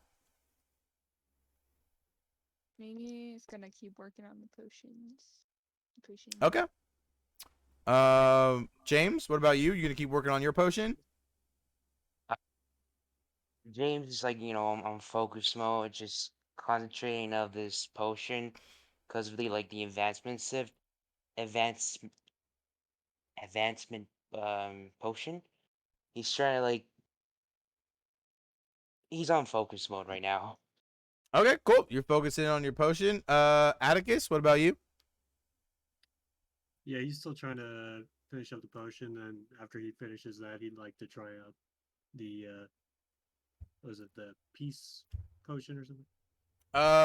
Yes, Potion of the peacefulness? well, is the drought? Oh crap! It was drought of peace. Yeah, drought of peace. Okay, cool. Sebastian, what do you? I mean, you're done. Bane's he's going off to do his own thing. What do you want to do? Sebastian is just. You can leave class also if you want to. Like if you finish early, like they don't give a fuck in this school. Sebastian's like Jasmine's asleep. Again, Ben's worried about some potion that doesn't do shit. Cool. What do you want to do? Where do you want to go? Sebastian does what he always does. First thing first, hits the owlery, checks up on his boy Horace. horse. You see his Horus. He like begins to chirp and like who, in excitement as you come up. He seems to be looking much better after getting bandaged up by Madame Pomfrey. Yeah, Sebastian like quickly checks to see if like there's any mail with Horus, and like goes to feed him. Might say you breakfast, mate. Hold on. Cool. You feed him. He doesn't have any mail. Well, yeah, I think he would have mail. I think I have. Listen, this in bro, my Sebastian's notes. mom didn't write him back. I'm gonna have a depressive episode for the rest of this goddamn session. I'll be in the courtyard with sad music. Do you understand me? Yeah, no, I had a note. Here it is. Yep. Okay. Yes. You see his Horus not tied to him, but kind of where his like roost is. You see a letter. That's kind of like tucked on the side of his roost. It looks like he was probably gonna deliver it. Like later, but you actually came up because he's not gonna deliver it while you're in class. Yeah. So that's why he's surprised to see you and he's like excited. But yeah, you see a letter propped up, like tucked in his little roost area. All right. Sebastian goes and grabs the letter, pops it open, gives it a read. One second. Let me pull up the letter. So I actually typed it out. Okay. You see, the letter starts off. Hey loser. It's your sister. Just wanted to check in. See how wildly unpopular you most likely already are. You silly little giant. Anyway, love you. Hope Horus is treating you well. He is getting older in age, so he can't fly super long distance. Wait, no. I have the wrong letter. My bad. Don't ignore what I just said. Here we go. Okay, I have the right letter now. That was a letter for you for somebody else next session. Here we go. Okay. You see a letter. It says it starts off with dear love. Hope everything is well. Please give Horus a rest. It was a long flight from Romania. I am on this side of the world. I got transferred over. I hear in a couple of weeks, students' parents will be able to get to visit them. Do you want me and your dad to come by? Or do you think we would cramp your style? She puts a little heart and then an actual drawn in smiley face. Hope studies are going well. Hope you're not getting into any trouble. Remember, you have to live up to your sister's name. She was a prefect and head girl. So I expect good behavior from you. Even when we can't see you, believe me, I can see you. Love, Mom. And you see like next to her name, there's like a giant heart. And you see inside the heart, there's like an animated picture of her kissing your forehead when you were like 6 years old. It's hilarious that Sebastian's mother tells her to be on good behavior because Sebastian immediately starts to draft the next letter. He goes, "Dear mother, I killed 2 giant spiders and 2 bugbears with my friends and went into Forbidden Forest without adult supervision, saved 2 teachers, mad rad, definitely got points for Gryffindor. Or Ravenclaw, shit." you literally write Gryffindor and then scribble it out. Shit. That's a whole new one. Do you just tear the letter up and start writing a new one? Yeah, because he's like, shit, my mom can probably find out that I wrote Gryffindor, and she's gonna be upset that I didn't want to be in Ravenclaw, so... Just, incendio! Set the paper on fire. Good measure, make sure that shit's destroyed. Starts like a whole new draft. That's such a Sebastian thing to fucking do. Cool. You start a new letter. How does the new letter go? Exact same, but this time no mistakes. Like, dear mother, slay 4 creatures in the Forbidden Forest with mates. No adult supervision. Save 2 teachers. 50 points for Ravenclaw. Yes, please come to Parent Weekend in the coming weeks. Love, Sebastian. You fold up the letter, and Horus kind of looks at you, and you see as he, like, you kind of had the letter in your hand. He looks at the letter, looks at you. He kind of like tilts his head sideways and like turns it all the way to his back and just sits down and tucks his head into his feathers. Sebastian just places the letter next to him and goes, "All right, mate. You go when you feel like it, I guess. Maybe take a few more stops, a few rests on the way down back." You see a raven pop up on the window, and it squawks at you as if to beckon you over. And you see it's putting up one of its legs and doing like a little Sebastian, gimme. Sebastian doesn't need an explanation, bro. We live in a magical world. Sebastian goes, "All right, that bird's clearly talking to me, bro." Yeah, you're like, yeah, that bird's literally waving at me and opening and like squawking. It's probably a male bird. You hand the bird the letter and it like does like a muffled caw and flies off. Where does Sebastian want to head to before we transition back to class? He would probably, seeing that he fed his bird and everything, head to see if he can either convince the guys to let him join the Quidditch practice again, or this time just watch it. Cool. You head down to the Quidditch field. You actually see Lorcan, commander, run over, and he goes, "Hey, my brother Lysander, cramped up. You know how to fly a broom?" I know how to fly a broom. Who wants to know how to fly a broom? Sebastian pulls out a beater's bat. Please tell me he was a beater. You see as he smiles and looks at your frame and goes, "You're gonna be a fucking wall, kid." And you see like a little toothy grin as like he has sort of elongated canines, and he goes, "Yeah, Lysander and I are the beaters for Ravenclaw." He throws you a broom. 1 second, because this is the first time we're getting a fucking broom. Yes, sir. Okay. Big Broom and Sebastian. Call me Big Broom Sebastian from now on, guys. It's my name in the group. Big broom, Sebastian. Sebastian's a broom. He's going crazy that with it. sounds weird. I don't like that coming out of my mouth. It sounds like what it shouldn't be. Exactly. my Listen, mind bro. immediately went to I'm interesting. sorry. I'm sorry that my 11-year-old's an innocent fucking person. Innocent, but our real life minds do not comprehend. Listen, my real life mind still didn't make it a dick joke, you sick bird. Oh, here we go. Yes. Okay. You see as Lorcan throws you his brother's broom, a silver arrow. This is your first time ever seeing this broom. This is a roll me a Please give me advantage. Sebastian's a Quidditch fan. I put that in his backstory. You know, that's why he has a beater's bat. And always talks yeah, about Quidditch. roll me a history at advantage. Yeah, roll me history at advantage. Oh, I have a +6 to history, so fuck it. Let's go. Oh fuck. Still only the best fucking A 13? So. This is definitely a racing broom. Most beaters don't, they use hefty brooms. This is like a seeker's broom, which leaves you very confused as to why a Ravenclaw beater is on a seeker's broom. Or a chaser. Could be either one. But he hands you the broom and he goes, You think you can handle a silver arrow? Sebastian, I'm fine with going persuasion because Sebastian's totally talking out his ass. He only ever flies with his dad supervised. Like you know, like when you see kids still on their training wheels with their bikes, riding their bikes with their parents. The training brooms? Yep.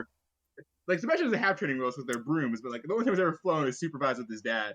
But he's Okay. like, you know, for sure, I totally got this, mate, 100%. Roll me a roll me either deception or persuasion.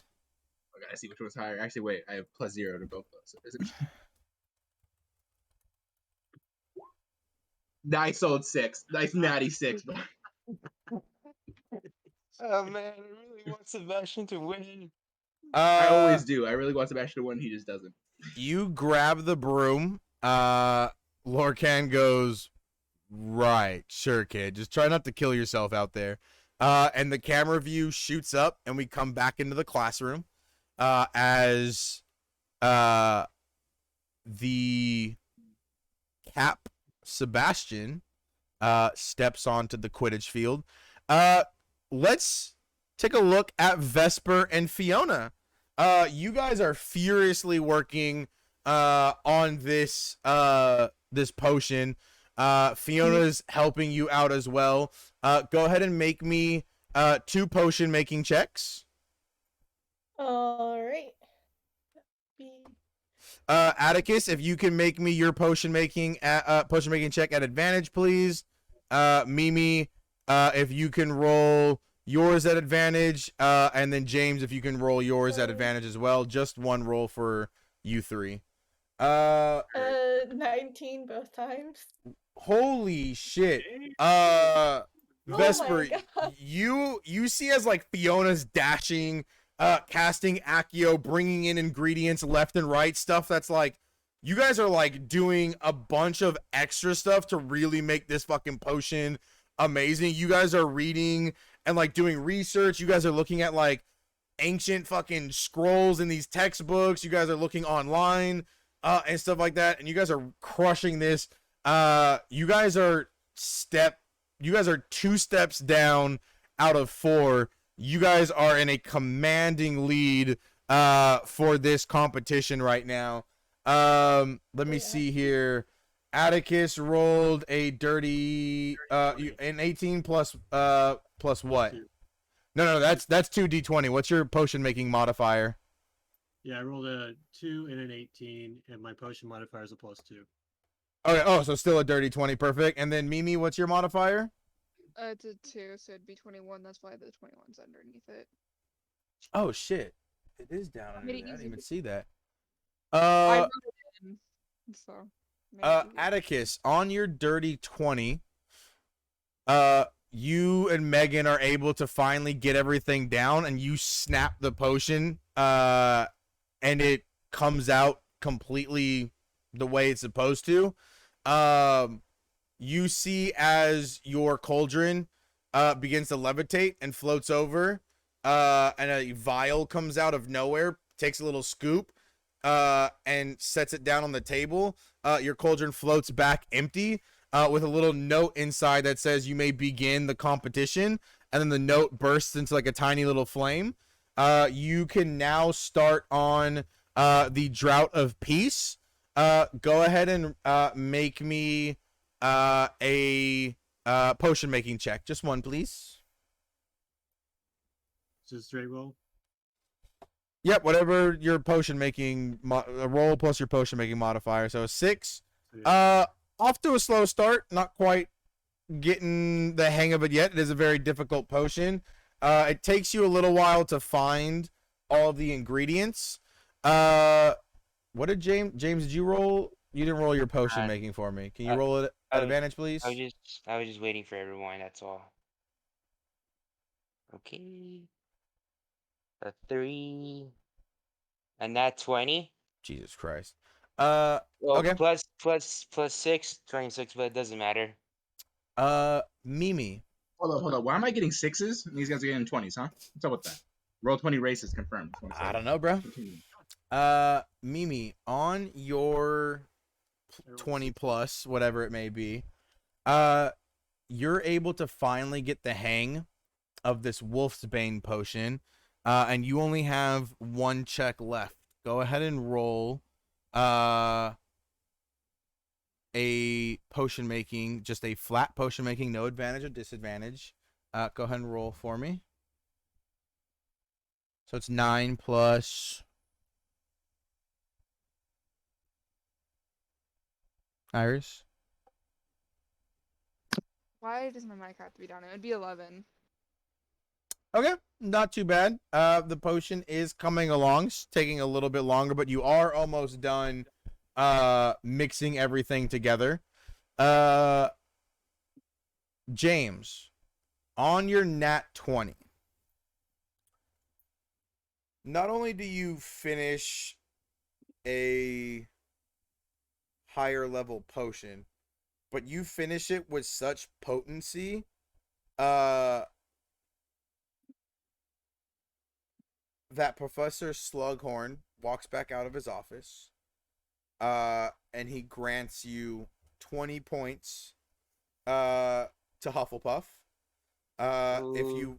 If you want, you can either RP or explore the castle, or you can start working on the Drought of Peace potion for the competition.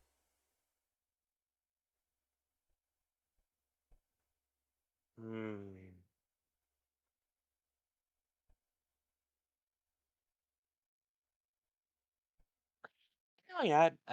Why not? Sure, I'll take the competition. Cool. Uh, roll me a potion making check. Just normal, no disadvantage or advantage. All right, +6, 10, 10. 6. Yep. Cool. It's gonna take you a little bit to gather all of the ingredients. But you're gonna start working on that potion. Uh, Atticus, go ahead and roll me.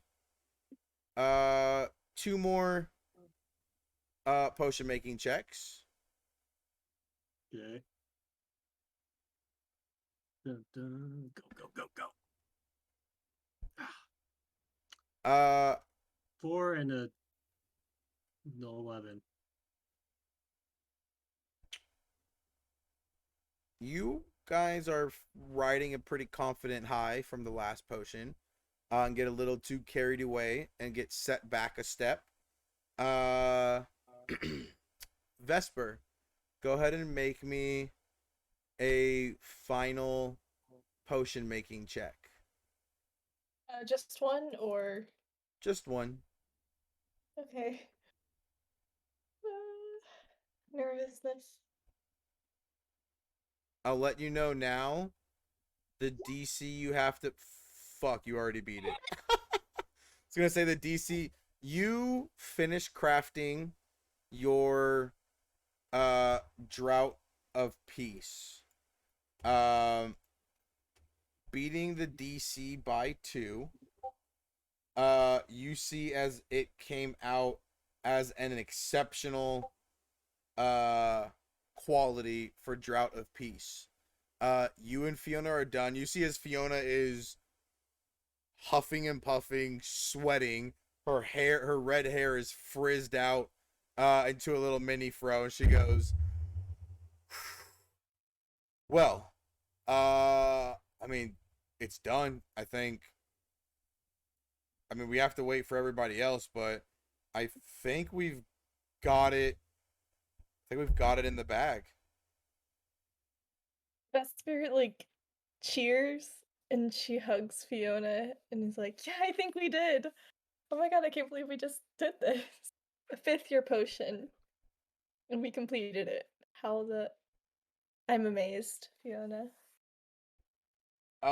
She looks at you as well. She goes, "Yeah, that's, I mean, we got pretty lucky that we were able to like find like those like different methods of like how to make this. And she's like, I think that kind of really helped up the potency.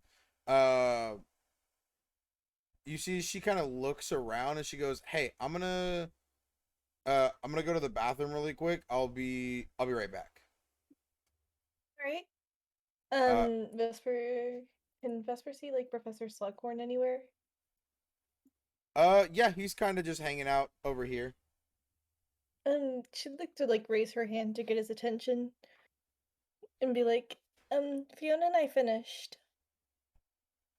You see as he walks over and he goes, Miss Vespa, you've finished your Drought of Peace already.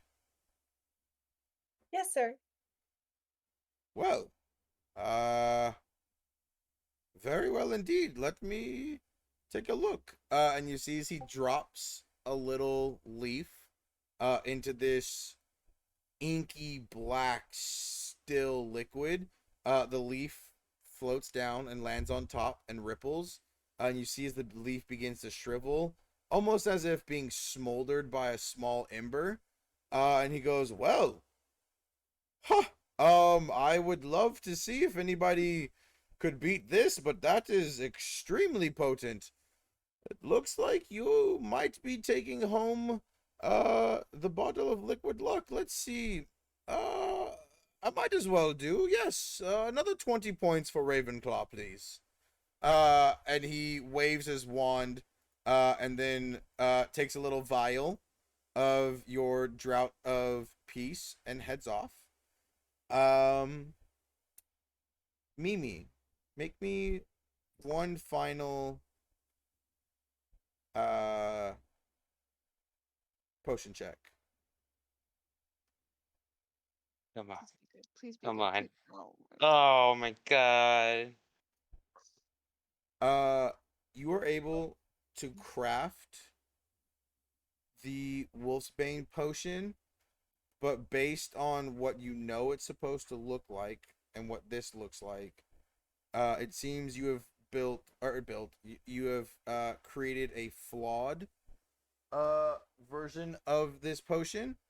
And so it's not as potent. So if you were to drink this during like the week leading up to the full moon, you would have to drink 2 of these in order for it to have the same effect as one of them. But you've got the basics of it down. You probably could recreate it if you needed to. It might just be several dosages. cool. Uh Mimi, looks Rocky is like, it's close, but not perfect. You see is Rocky looking extremely tired, looks up from her book and goes, I mean, we must have stirred it clockwise too many times and then didn't do enough half stirs. And I'll look more into researching it. We'll get it next time for sure. Fine for now. Maybe we should just turn this in, and you should go take a nap. Cool. You head over to Professor Slughorn. He gives you a passing grade on it. Everyone that's done their first set of potions have gotten a passing grade on it. Rocky sighs, hearing that you guys got a passing grade, and she heads out to go take a nap before the next class. Um, before we move into a full RP and we're out of checks and we transfer back to Sebastian, Atticus and James, would you guys please give me one final check? This is for the competition.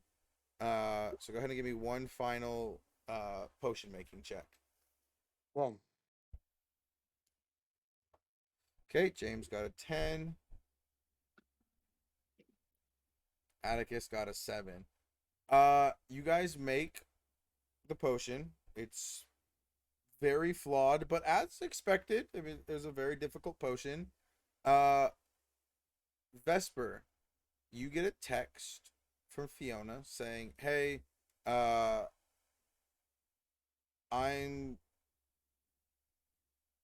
going to the dorms. Uh, I'm not feeling super well. Uh, come get me for the next class, or if you come, please come alone." Professor Slughorn walks over, stating that the class has ended, and says, Miss Vespa, you have created the most potent Drought of Peace out of the class and some that I've seen in many years. And he hands you a bottle of Felix Felicis, aka Gold Liquid Luck. Vesper kind of like takes the bottle like gently but quickly, and she like says, "Thank you, Professor. Thank you so much." But then, but I have to go, and then she like rushes out of the class because she's worried for Fiona, and goes to meet up to the Cool. and she goes back to the dorms. You rush back to the dorms. I'm gonna say everybody that remained in the class. If you guys want to offline, with me, you can. Or if you want to offline with each other, we are going to swoop over back to Sebastian.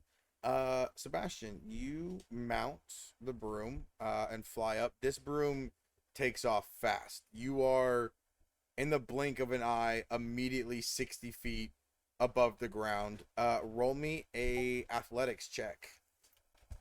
Dun, dun, dun, dun, dun, dun, dun, dun, dun, dun.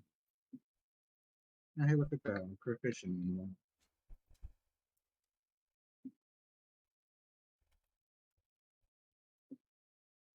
That is a 13 again. Okay.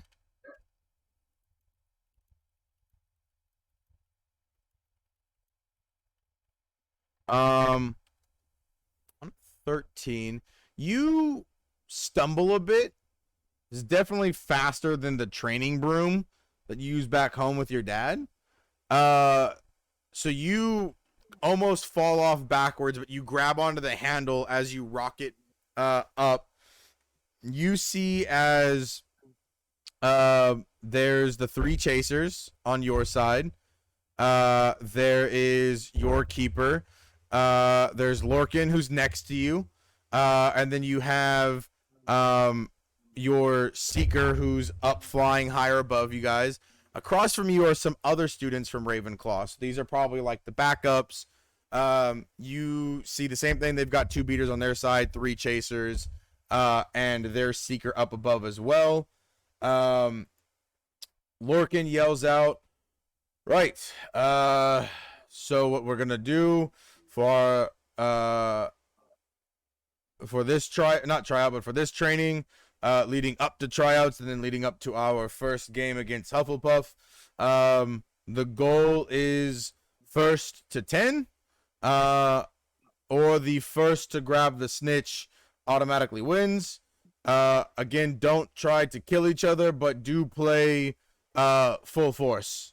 And he looks over at you, Sebastian. He goes, all right, kid, let's see what you're made of. Try not to get too fucked up out there. Doing my best. Perfect. We are going to have our first look at the mechanics of Quidditch. So, as a beater, let me see here.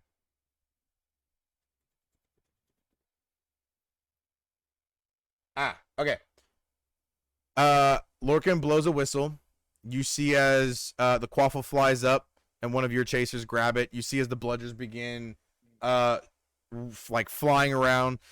You guys are dodging. Do you want to stay close to Lorcan, or do you want to try and go off on your own? Have the bludgers been let into play yet? Yes, they have. They are actively flying around. Okay. Sebastian shoots for the nearest bludger. Perfect. Go ahead and roll me athletics.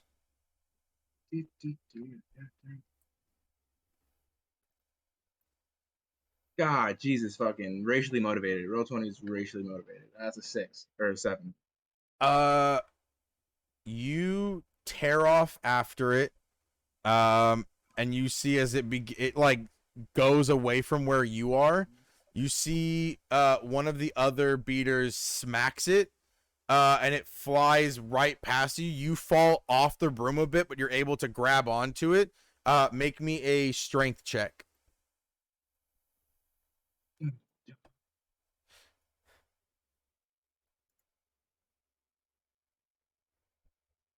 That's a 15.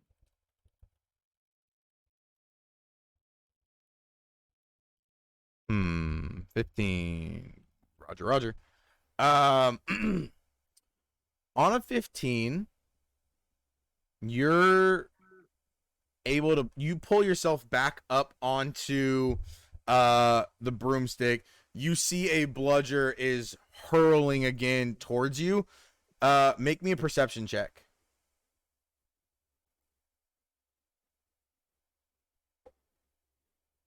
Jesus fucking Christ, man.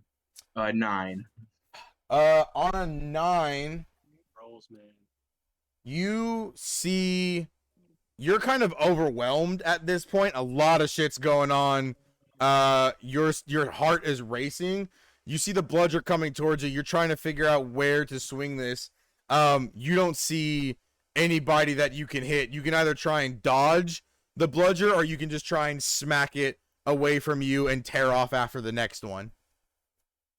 I am going to pull a Thomas Cannon, and I'm gonna ricochet the bludger. I'm gonna hit it against the pole. Go for it. Go ahead and roll to hit for your attack. Can I get advantage for using a real Quidditch technique? That's an actual move I looked up like 3 days ago, where they ricochet the ball with some dude named Thomas the Cannon. Yeah, sure. I looked that up like so long ago. Hey, look at that, a nat 20.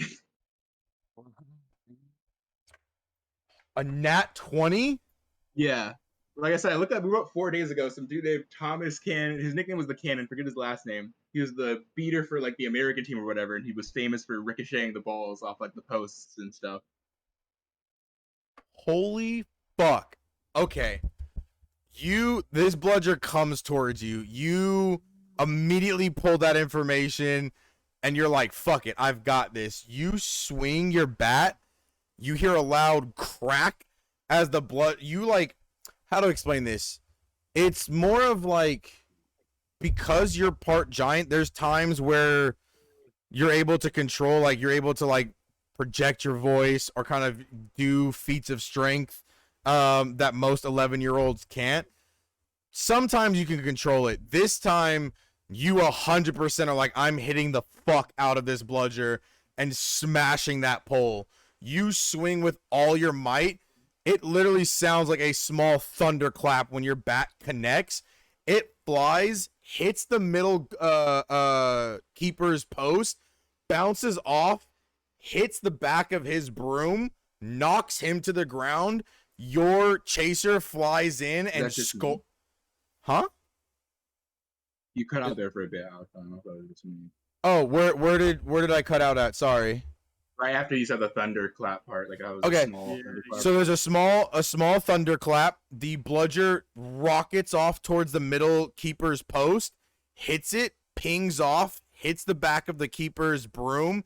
He falls down to the ground. As your chaser comes up and scores in, you also see as your bludger flies from hitting the keeper and hits the other beater right in the rib cage and knocks him to the ground, allowing your team to get the ball back and score pretty much in succession 4 more times before that beater gets up. It's now 6-2. You guys are up.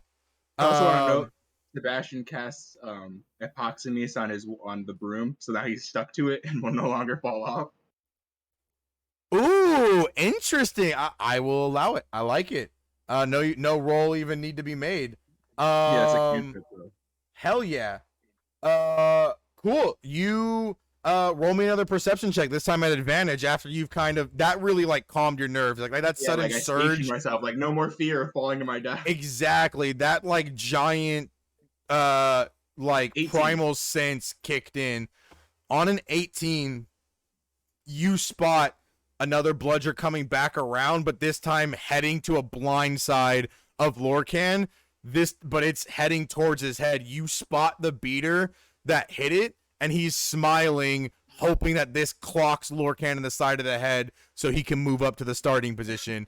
This is again another move that I researched. I forget the name again. It was another beater. I looked at like 16 different beaters from 16 different teams when I was focused on the first Quidditch practice thing I didn't get to join in on. And there's this one dude, I forget his name. He said when he couldn't use his bat, he used his broom. So now that Sebastian can stick to his broom, he knows the broom's fast. He's gonna shoot and try to bunt it with the broom. Okay, roll me athletics at advantage.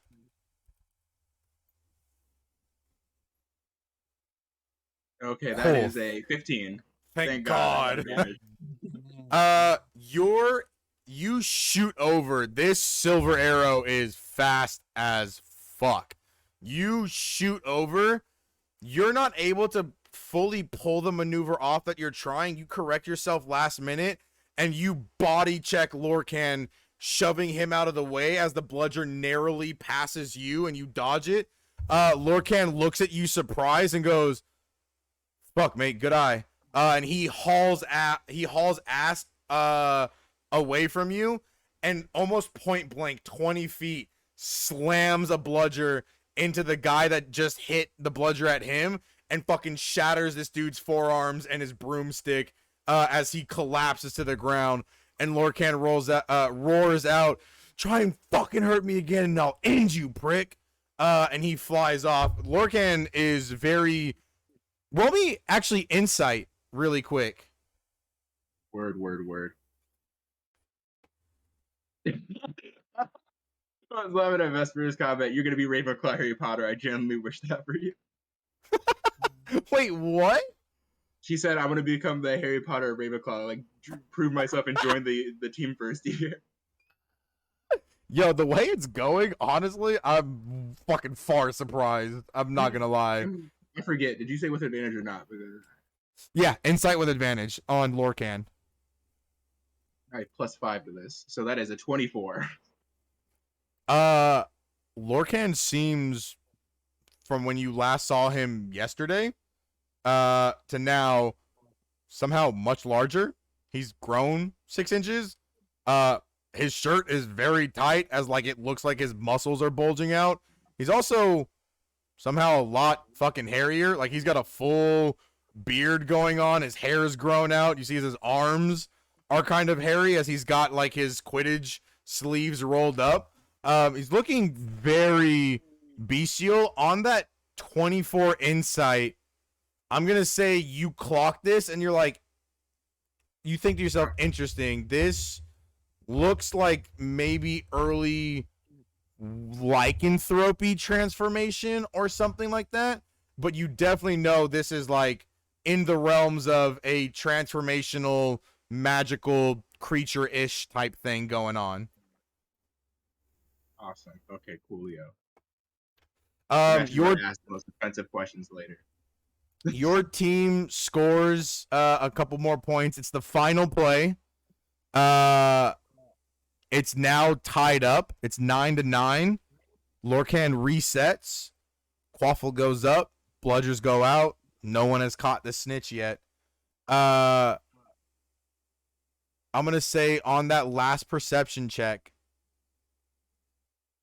it's the round starts again. You spot your seeker rushing for the snitch. You see the other seeker maybe half a second behind him. You have I'm gonna one full body tackle that fucking seeker. You already know. Well, I was Imagine gonna say, you know your broom's faster. You know how there's, like, walls? You know there's walls like around the pitch, like the stands they sit on the bleachers. Sebastian's perfectly fine going through one of those fucking walls. He's like full straight. So you don't want to use a bludger. No, he does not care. Sebastian's like, I'm using my body. I know I can catch up. I'm slamming this guy through a goddamn wall. All right, roll me athletics at advantage, and then roll me an attack roll at advantage with your beater's bat. 20. Holy fuck! Okay, Yo, roll your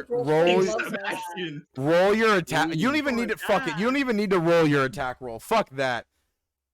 You bolt. You push the broom down. You slender. Even though your body is long, you fully extend on the broom and bolt forward. You tell me how you hit this guy to make your seeker win and catch the snitch. You tell me how you take him out. Sebastian fully is like full speed charging, shoulder forward like a football tackle, and just at like about a second or two before contact, just screams out, "Duck!" because there's no way he can duck. You yell duck? Yeah, because there's no way he can duck. Like I'm a second away from hitting him, like about to make contact. I just scream in the dude's ear, "Duck!" You see as he turns, before he can even realize what the fuck is happening or about to happen, you with all of you full on, your giant DNA takes over. You feel your arms begin to grow a bit in width. You pack on, this is permanent, by the way. You pack on 10 pounds of solid muscle. You grow and just shoulder check this Seeker. You hit him. His broom still continues to fly forward for another 20 feet as he's launched 30 feet to the left. He slams into the stands. You hear several wooden chairs just fucking explode underneath his impact.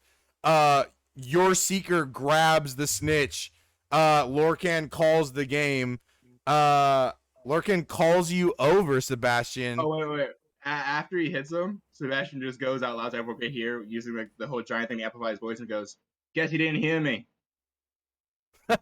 Roll me a performance at advantage. Yes, sir, big Sebastian. Jesus, fuck it. This turned into a Sebastian session. That's a 17. I'm gonna get to the rest of you guys. Don't worry. This is No, a 17. No, I'm Yeah, 'cause it's completely 16 plus one. invested.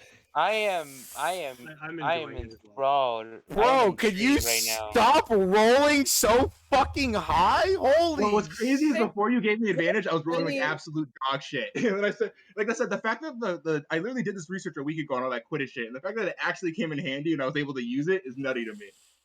Yeah, it's crazy. This is why, I mean, the dice are telling the story, dude. That's all I have to say is the dice want to tell a story. Your voice echoes across the Quidditch pitch. Like, players and people feel your voice reverberating through the air as you like continue to echo out. Several Ravenclaw team members are cheering. You see Lorcan comes over and he goes, "Hey, first off, thanks for having my back. That was that would have really fucked me up. I appreciate that. Second, Lysander's gonna be out for the season. Fuck you trying out. I want you on my team. You now notice the blue and silver C on his Quidditch jersey. You know Lorcan's the captain, and what he says goes. You're now the starting beater for the first Quidditch match against Hufflepuff in 2 weeks." Sebastian, again, immediately revealing, again, he's only 11, just goes, "I can't wait to tell my mom."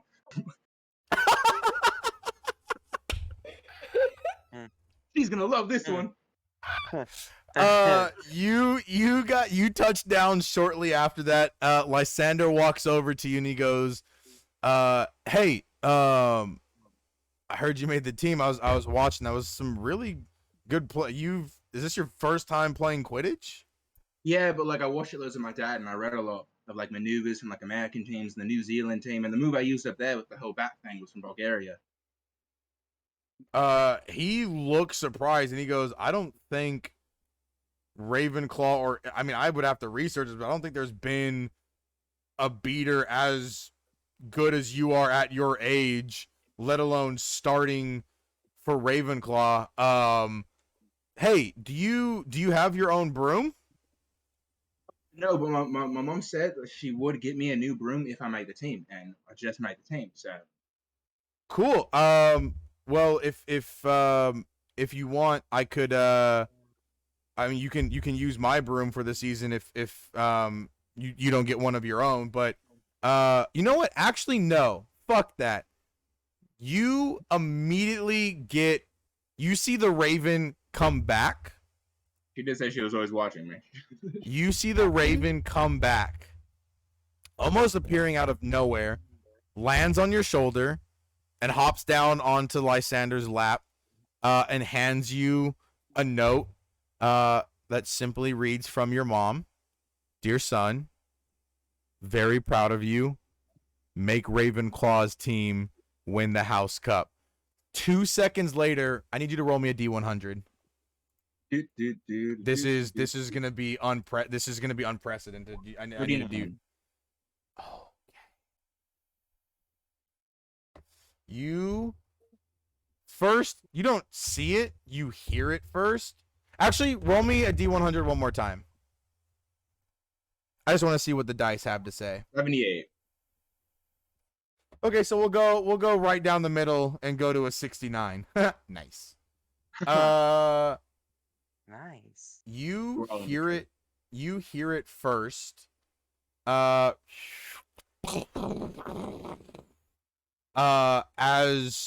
this like almost like a small cannon blast off in the distance racing towards you.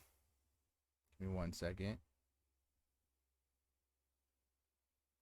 Where is it? Oh shoot. I'm like frantically trying to fill in my campaign notes because I have not been writing this entire time. I'm also frantic. Okay. You see flying in and snapping right to your hand a tender blast broomstick comes flying in. Tinder blast is good? Tender blast, yes. Okay. Like fire tinder, the kindling. Yep, TINDER and then blast. Let me give you some lore on that.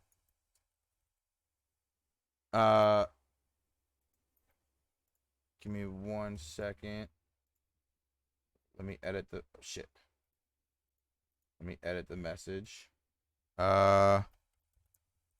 Flying speed of 100 feet. But it gives you disadvantage on dex saving throws because of how fast it is. There you go. I'm going to pin that just so we have it, but it's updated in the offline. You have your very own broomstick. And it's a very fast one. You see attached to the broom is a note from your dad, and it says, "Mom told me, be safe, crack skulls." And that's all the note says. We transition over to our other peoples. Oh man. It's a good Holy thing I came back. moly, Sebastian. Jesus. I don't think. Yeah, I Big don't know. Sebastian. I'm not gonna lie, this is not how I saw this session. This was all impromptu. I was Me not either, 'cause I was going like expecting. dog shit. Yeah, I wasn't expecting any. I wasn't expecting a Quidditch encounter at all. And I'm really glad it went really well, and I'm really glad you rolled really well. That was awesome. I am so fucking hyped on that. Can I That become was popular in the Ravenclaw now? Can I become fourth popular and fucking ruin Atticus? yes. You on your character sheet, you are the most popular kid and most popular in Ravenclaw, most talked about throughout the school. Yes, sir, Big Sebastian. It's been since Harry Potter, there's not been, let alone a first year since Harry. That's 20. That's 30 some years. Since Harry Potter, there has not been a first year to make the Quidditch team. Since Ravenclaw, they have not had a single beater below the age of 14. So you are very highly spoken of at this current moment. I will say this, with Atticus and Sebastian, your popularity ranking holds title. You are more looked at, so if you act in certain ways that might be perceived as mischievous, rule breaking, or bad, it could be good for you, but it also could be bad for you. If you continue doing funny, cool, being super friendly to people, your popularity can increase. As of right now, the ranking you guys are standing at, you have a permanent advantage on any persuasion or intimidation check. You can only pick one of those. I'm giving you the option to pick which one of those two. You can write it on your character sheet. If you drop below your ranking that you're currently at, so if you fall out of top 5, you lose that advantage. So that's a social status ranking that I've implemented into the game. That's available for everybody. It's mainly depending on roles. So there's ways that you can rank up also by being super friendly, but it's also mainly like big events that kind of kickstart this. You guys are all moving up in rankings, but it's really if something big happens and you roll super well, it skyrockets you. So I just want to let everybody know they have that ability now that we've gotten our second person in there. It's now widely known that there seems to be a popularity ranking going on. Let's start off with James. You and Henry and Matthew head out to grab some snacks from the Great Hall before the next class. Potions has ended. You guys head out and you head to the Great Hall. What are you chatting about? It's just James is like just thinking how much like the potion just drain up all his energy right now. It's like I don't know how or how we did it, but Jesus, we did it. You see as Henry is like scarfing down like these little cold cut sandwiches that like these like little tiny triangles. And he goes, whew, dude, I don't understand how potions is so exhausting. Like you're just standing there, but my brain, I feel like I've never really used my brain until today, and it hurts. I don't like it. My brain hurts. And you see as he goes back to like scarfing down sandwiches. Roll me an insight check as you and Henry are kind of sitting together. You notice Henry's not eating, but go ahead and roll me an insight check. Um, do 20 plus 20 plus 6, so that would be, oh boy, that is a 25. Or 19 plus 6, 25. Yep, that's right. Yep. Henry looks odd. He's not really eating. He's kind of like just moving his food around on his plate. You can see his cheekbones. Like you can see his cheeks kind of are sunken in a little bit more, like almost like lack of moisture, kind of like his skin's clinging to his bones. You can see his cheekbones like they're like very defined with this like shrunken look on his face. You've also noticed that some of his like strawberry blonde hair, you begin to see like patches of white in his hair.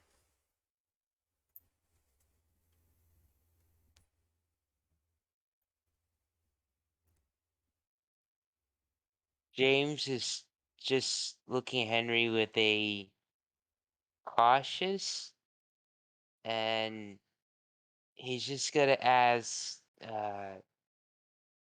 Henry, like, you okay? Henry looks at you. He says he's fine, but on that insight, you know he's lying. James, I mean Henry, Yeah. you're not. I don't think you're not fine, man. You see as he puts his fork down, he says, "It is it is it that obvious?" Yeah, it's super obvious, and I think even I think Matthew knows it. You see Matthew look up. What do I know? What? You're good, Matthew. Don't worry. Sorry. He gives a thumbs up, cheers, and goes back to eating. Um, Henry looks at you and he says, yeah, I checked in with Madame Pumphrey, and she said that Headmistress McGonagall is trying to work on something, but I guess whatever happened to me in the Black Lake when the squid knocked us over, um I guess I was too far into the veil when they brought me back, and Death himself, from what they say, is trying to reclaim me, I guess, as you kind of start to see like his eyes begin to water up. He's trying to hold it together, but you can definitely see like his lip begin to quiver and his eyes kind of water up. I just gave Henry like just a hug, very, you know, a hug. You embrace Henry. You feel as his body shudders. He's ice cold. And he, in a way, not more of like affectionately, it's more of like, this is the first time he's probably felt warmth in a while. But you see as he embraces you a little tighter, but kind of wiggles his smaller frame to like get in more to like your shoulder and chest to like warm up. You see as he says, "Hey man, um I hope you don't think, I just want you to know this isn't your fault. You saved me. I'm sure the professors are going to be able to like fix me or whatever. But thanks for being there, man. I'm glad you were the one that was in the boat with me.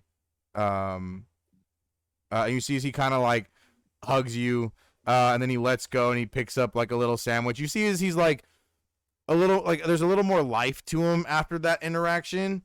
And you see as he begins to eat a sandwich, and he looks at you and he goes, "Hey, I'm actually gonna go up to Madame Pumphrey and just kind of get some rest. I'll see you after class tonight in the common room, yeah?"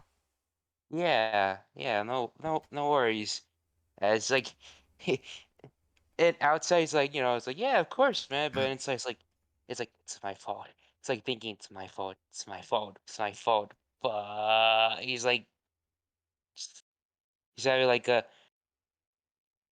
doubt of his mind. He's like blaming himself. You begin to spiral in this helix of self-doubt and blame. Voices begin to appear. It was you. It was your fault. You took him to the lake. Wait, do I hear? Huh? Oh, sorry. Like, do I hear it, or is like it's in my head? It's in your, well, you hear it, but it's not with your ears. You hear it in your mind. Oh, In this moment of feeling that what's going on with Henry is James's fault, what do you think James' emotion is as he begins to hear these whispers? Are you upset, sad, angry, vengeful? I think he's between angry and sad. Um, because of because of angry, the angry part of being that he wasn't being useful in the battle, and he wasn't very he didn't and sad at the same time because he didn't save Henry earlier. You feel as your wand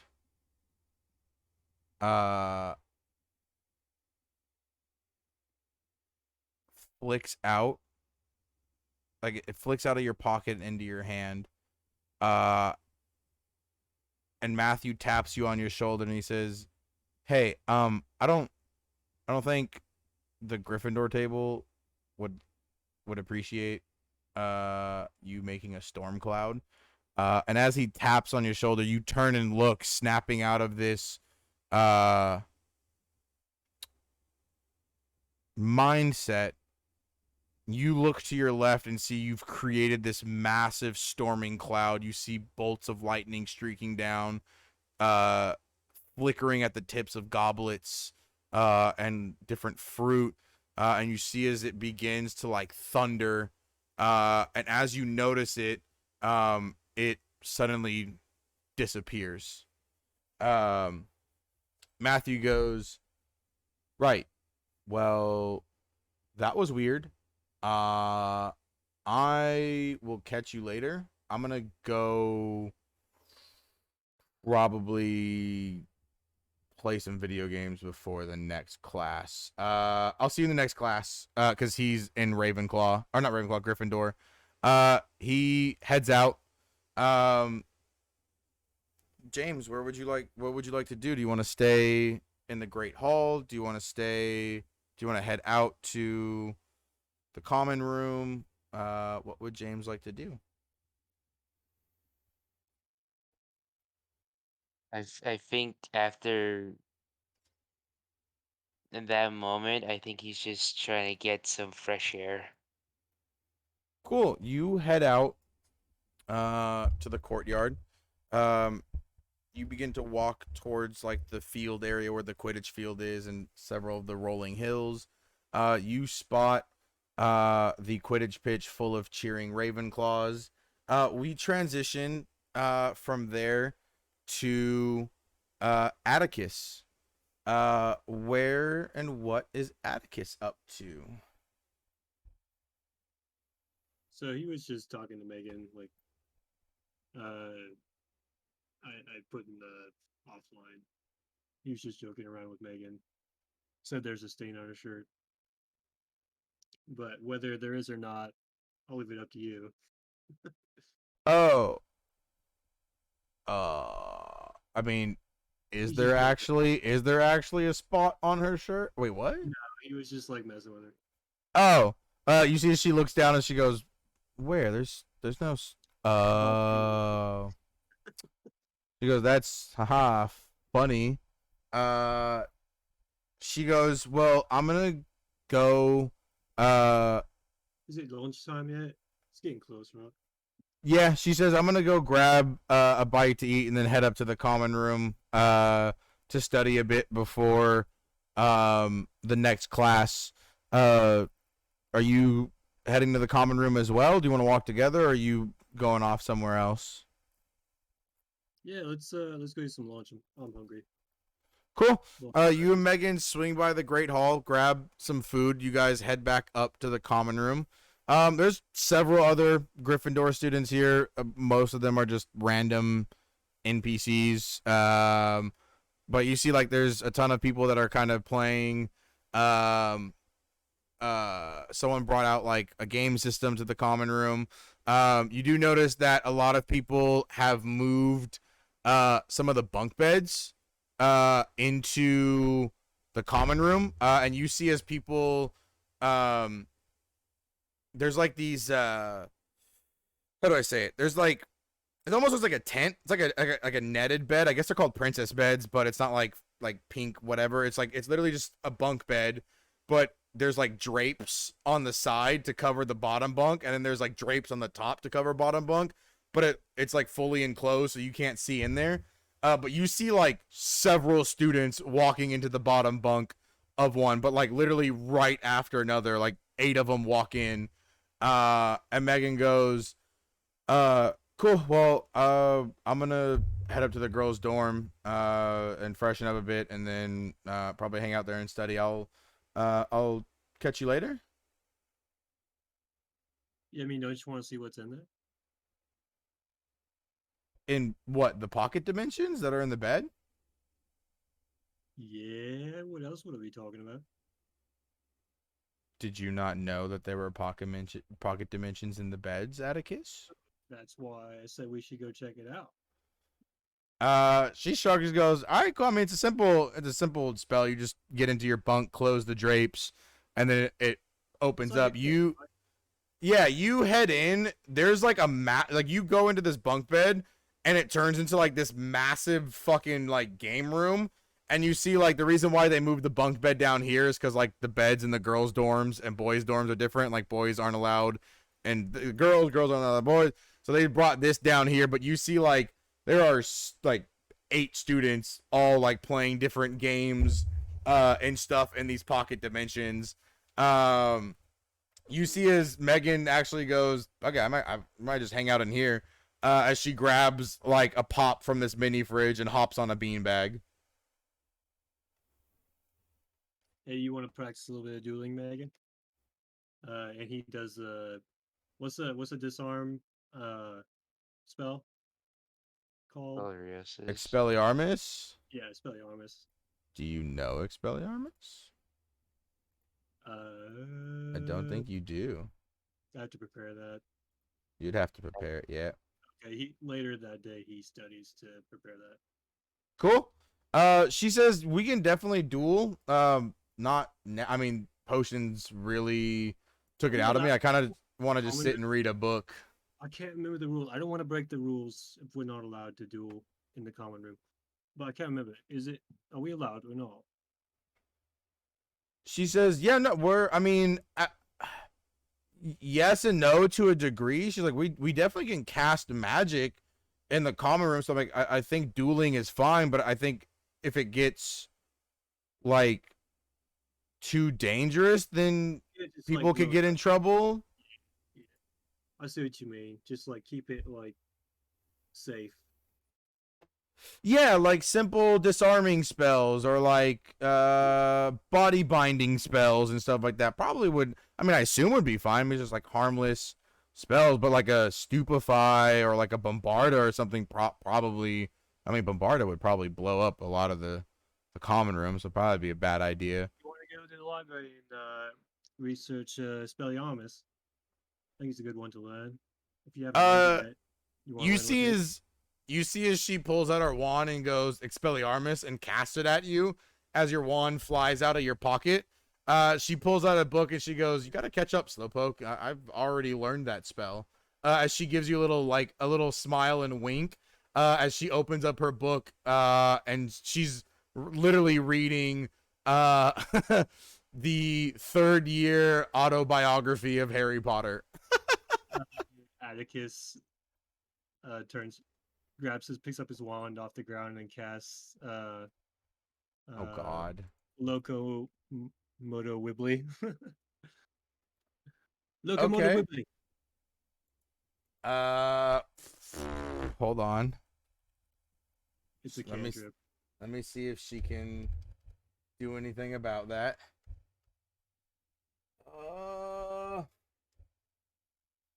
Is it a reaction? It is a reaction. Is your spell a saving throw or is it an attack spell? 1 second. I gotta look. Well, you say it was Locomotor Wibbly. It is. Spell list. It's an attack. It's a ranged attack spell. So go ahead and make me. So you're gonna roll a d20 and add your spell attack modifier. Okay.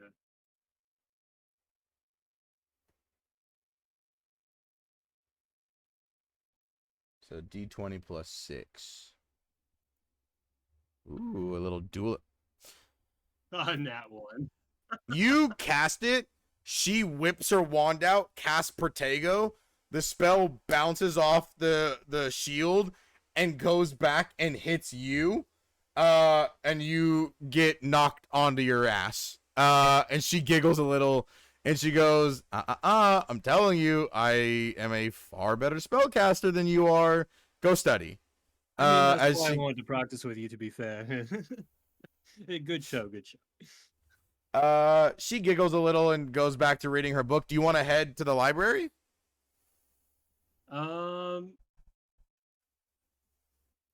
He wants to know. I mean, you don't have to go to the library to learn Expelliarmus. You can do it. You can just Sweet. prepare it for literally the next day, whether it be offline or next session. You can just prepare it for then. Cool. Anything you want to do, Atticus? Who's all in the common room? Is there any of like the There's other- none of the main NPCs I have. There are like a couple other people that like you noticed from earlier in the morning with your little show. who's the popular kids that are in there that were on the list? There's some he hasn't met. Are there any that he would know, or just from like making it to the popular, like he would know more people now?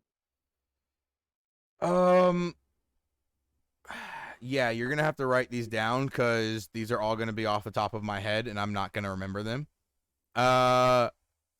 There's, you see a couple other kids. There's like a guy named Jake, who's like a second year. There's a girl named Leah, who's a second year. There's like a group of third years that you don't know their names. There's a couple of fourth years. You see Tara as well. That's about it, really. There's like other people, but not really anything I can think of at the moment.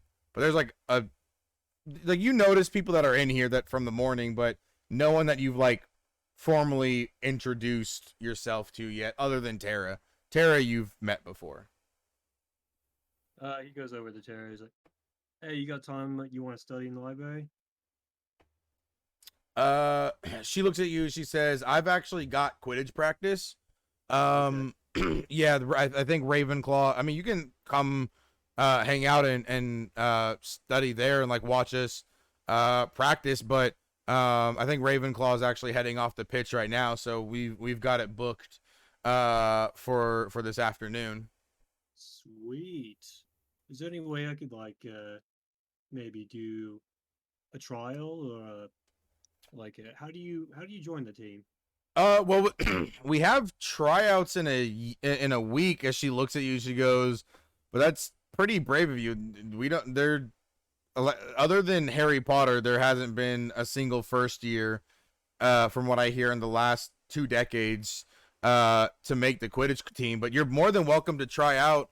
We're holding tryouts next week. So you can swing by. I mean, you can, if you have your own broom, which I don't think you should because you're a first year. They're not allowed brooms. But you can use one of the practice brooms that we have to try out. What position you think you were interested in? I don't know. I mean, I'm kind of lightweight, quick. I thought about maybe being a seeker or something like that. It'd be kind of fun. Or maybe like a keeper. Oh, you see, when you say seeker, she tries to stifle a laugh and doesn't. She goes, sorry, that was super rude of me. Keeper, yeah, I mean, we're always looking, for keepers. Ours is graduating, next year, and our backup definitely is not super great, but we don't really have anybody trying out. I mean, with Harry Potter and all that crap, everybody's been really going for seeker. But we have a really good one. But you can definitely try out for keeper. I mean, if you're good enough, you could probably get on the team. Is he asks if Lily or what's her name? Rose? Rose is on the team. Lily's a seeker, Tara says. Rose doesn't play Quidditch at all. She goes, well, we have Lily as our seeker. We've got Jordan Thomas, and we've got Michelle Akimbo. Those are our 3 seekers. I actually should probably write that down because I'm actually making lore. Give me a second. Damn it. Gryffindor. I can't spell. Gryffindor. Seekers. There's shit. I already forgot their names. Michelle Akimbo. There was Lily Notes. Potter and Jordan Thomas is the Seekers. There. So then she says, "I'm one of the beaters." Beaters. It's Tara and another girl named how do I spell that? How do I say this?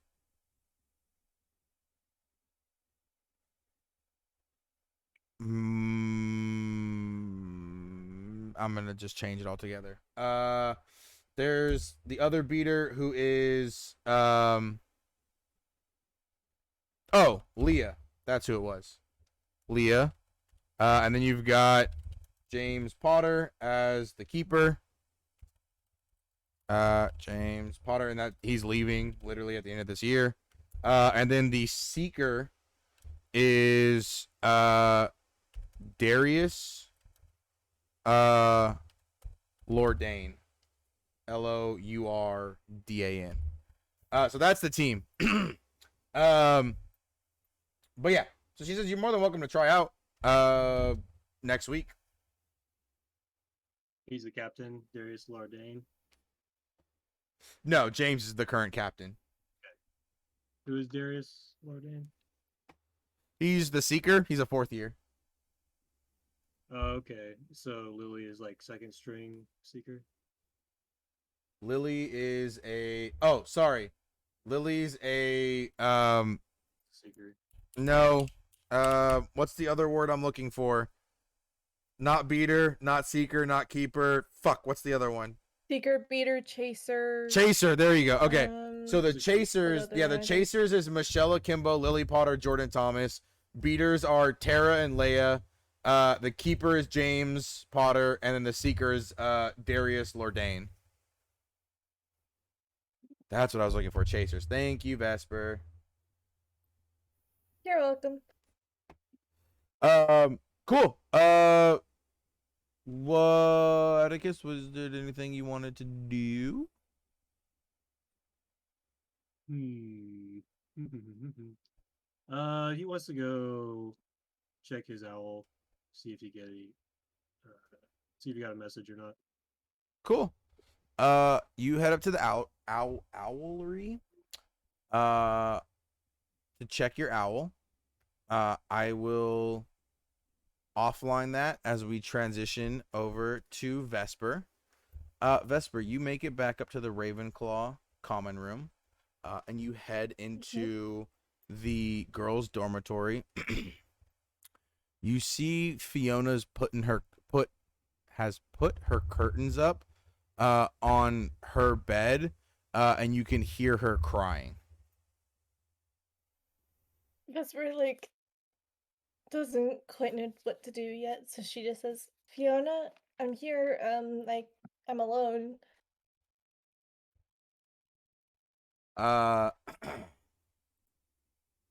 You call out to her. You hear a couple of sniffles. 1 second. Damn it. She says in a much different voice. It's much deeper. Vesper, is that you? Are you alone? Vesper's like, "Oh, yes, I'm alone. What's wrong? Are you okay? Like, what's happened? What's with your voice?" She opens the curtain, and you see. 1 second. I'm getting the right image. Think. God, all of my files got renamed. have them in order. I'm sorry. Take your time. I think it's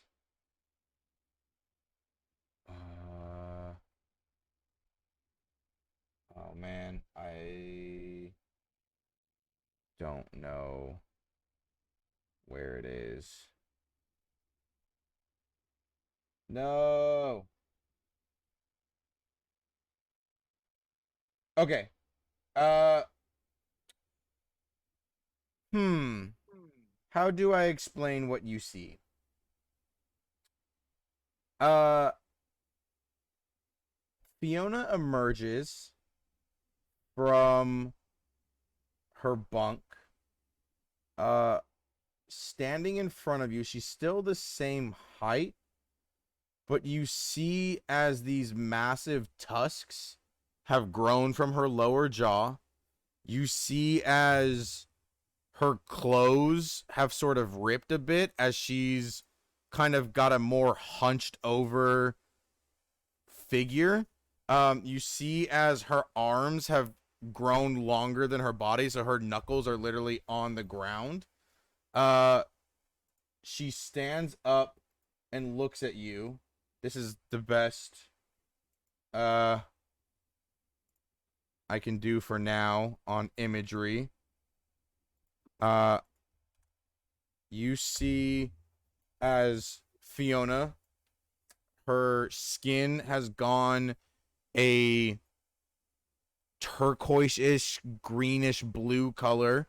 Her eyes have gone completely white. Her bright red hair has grown into this bluish, like sleeked back hair, like she has it in a ponytail.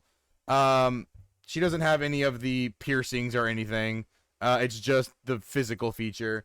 You see, she looks up at you and she goes, I'm ugly, I know, but this only happens sometimes, I swear. I was cursed when I was a child. I hope we can still be friends.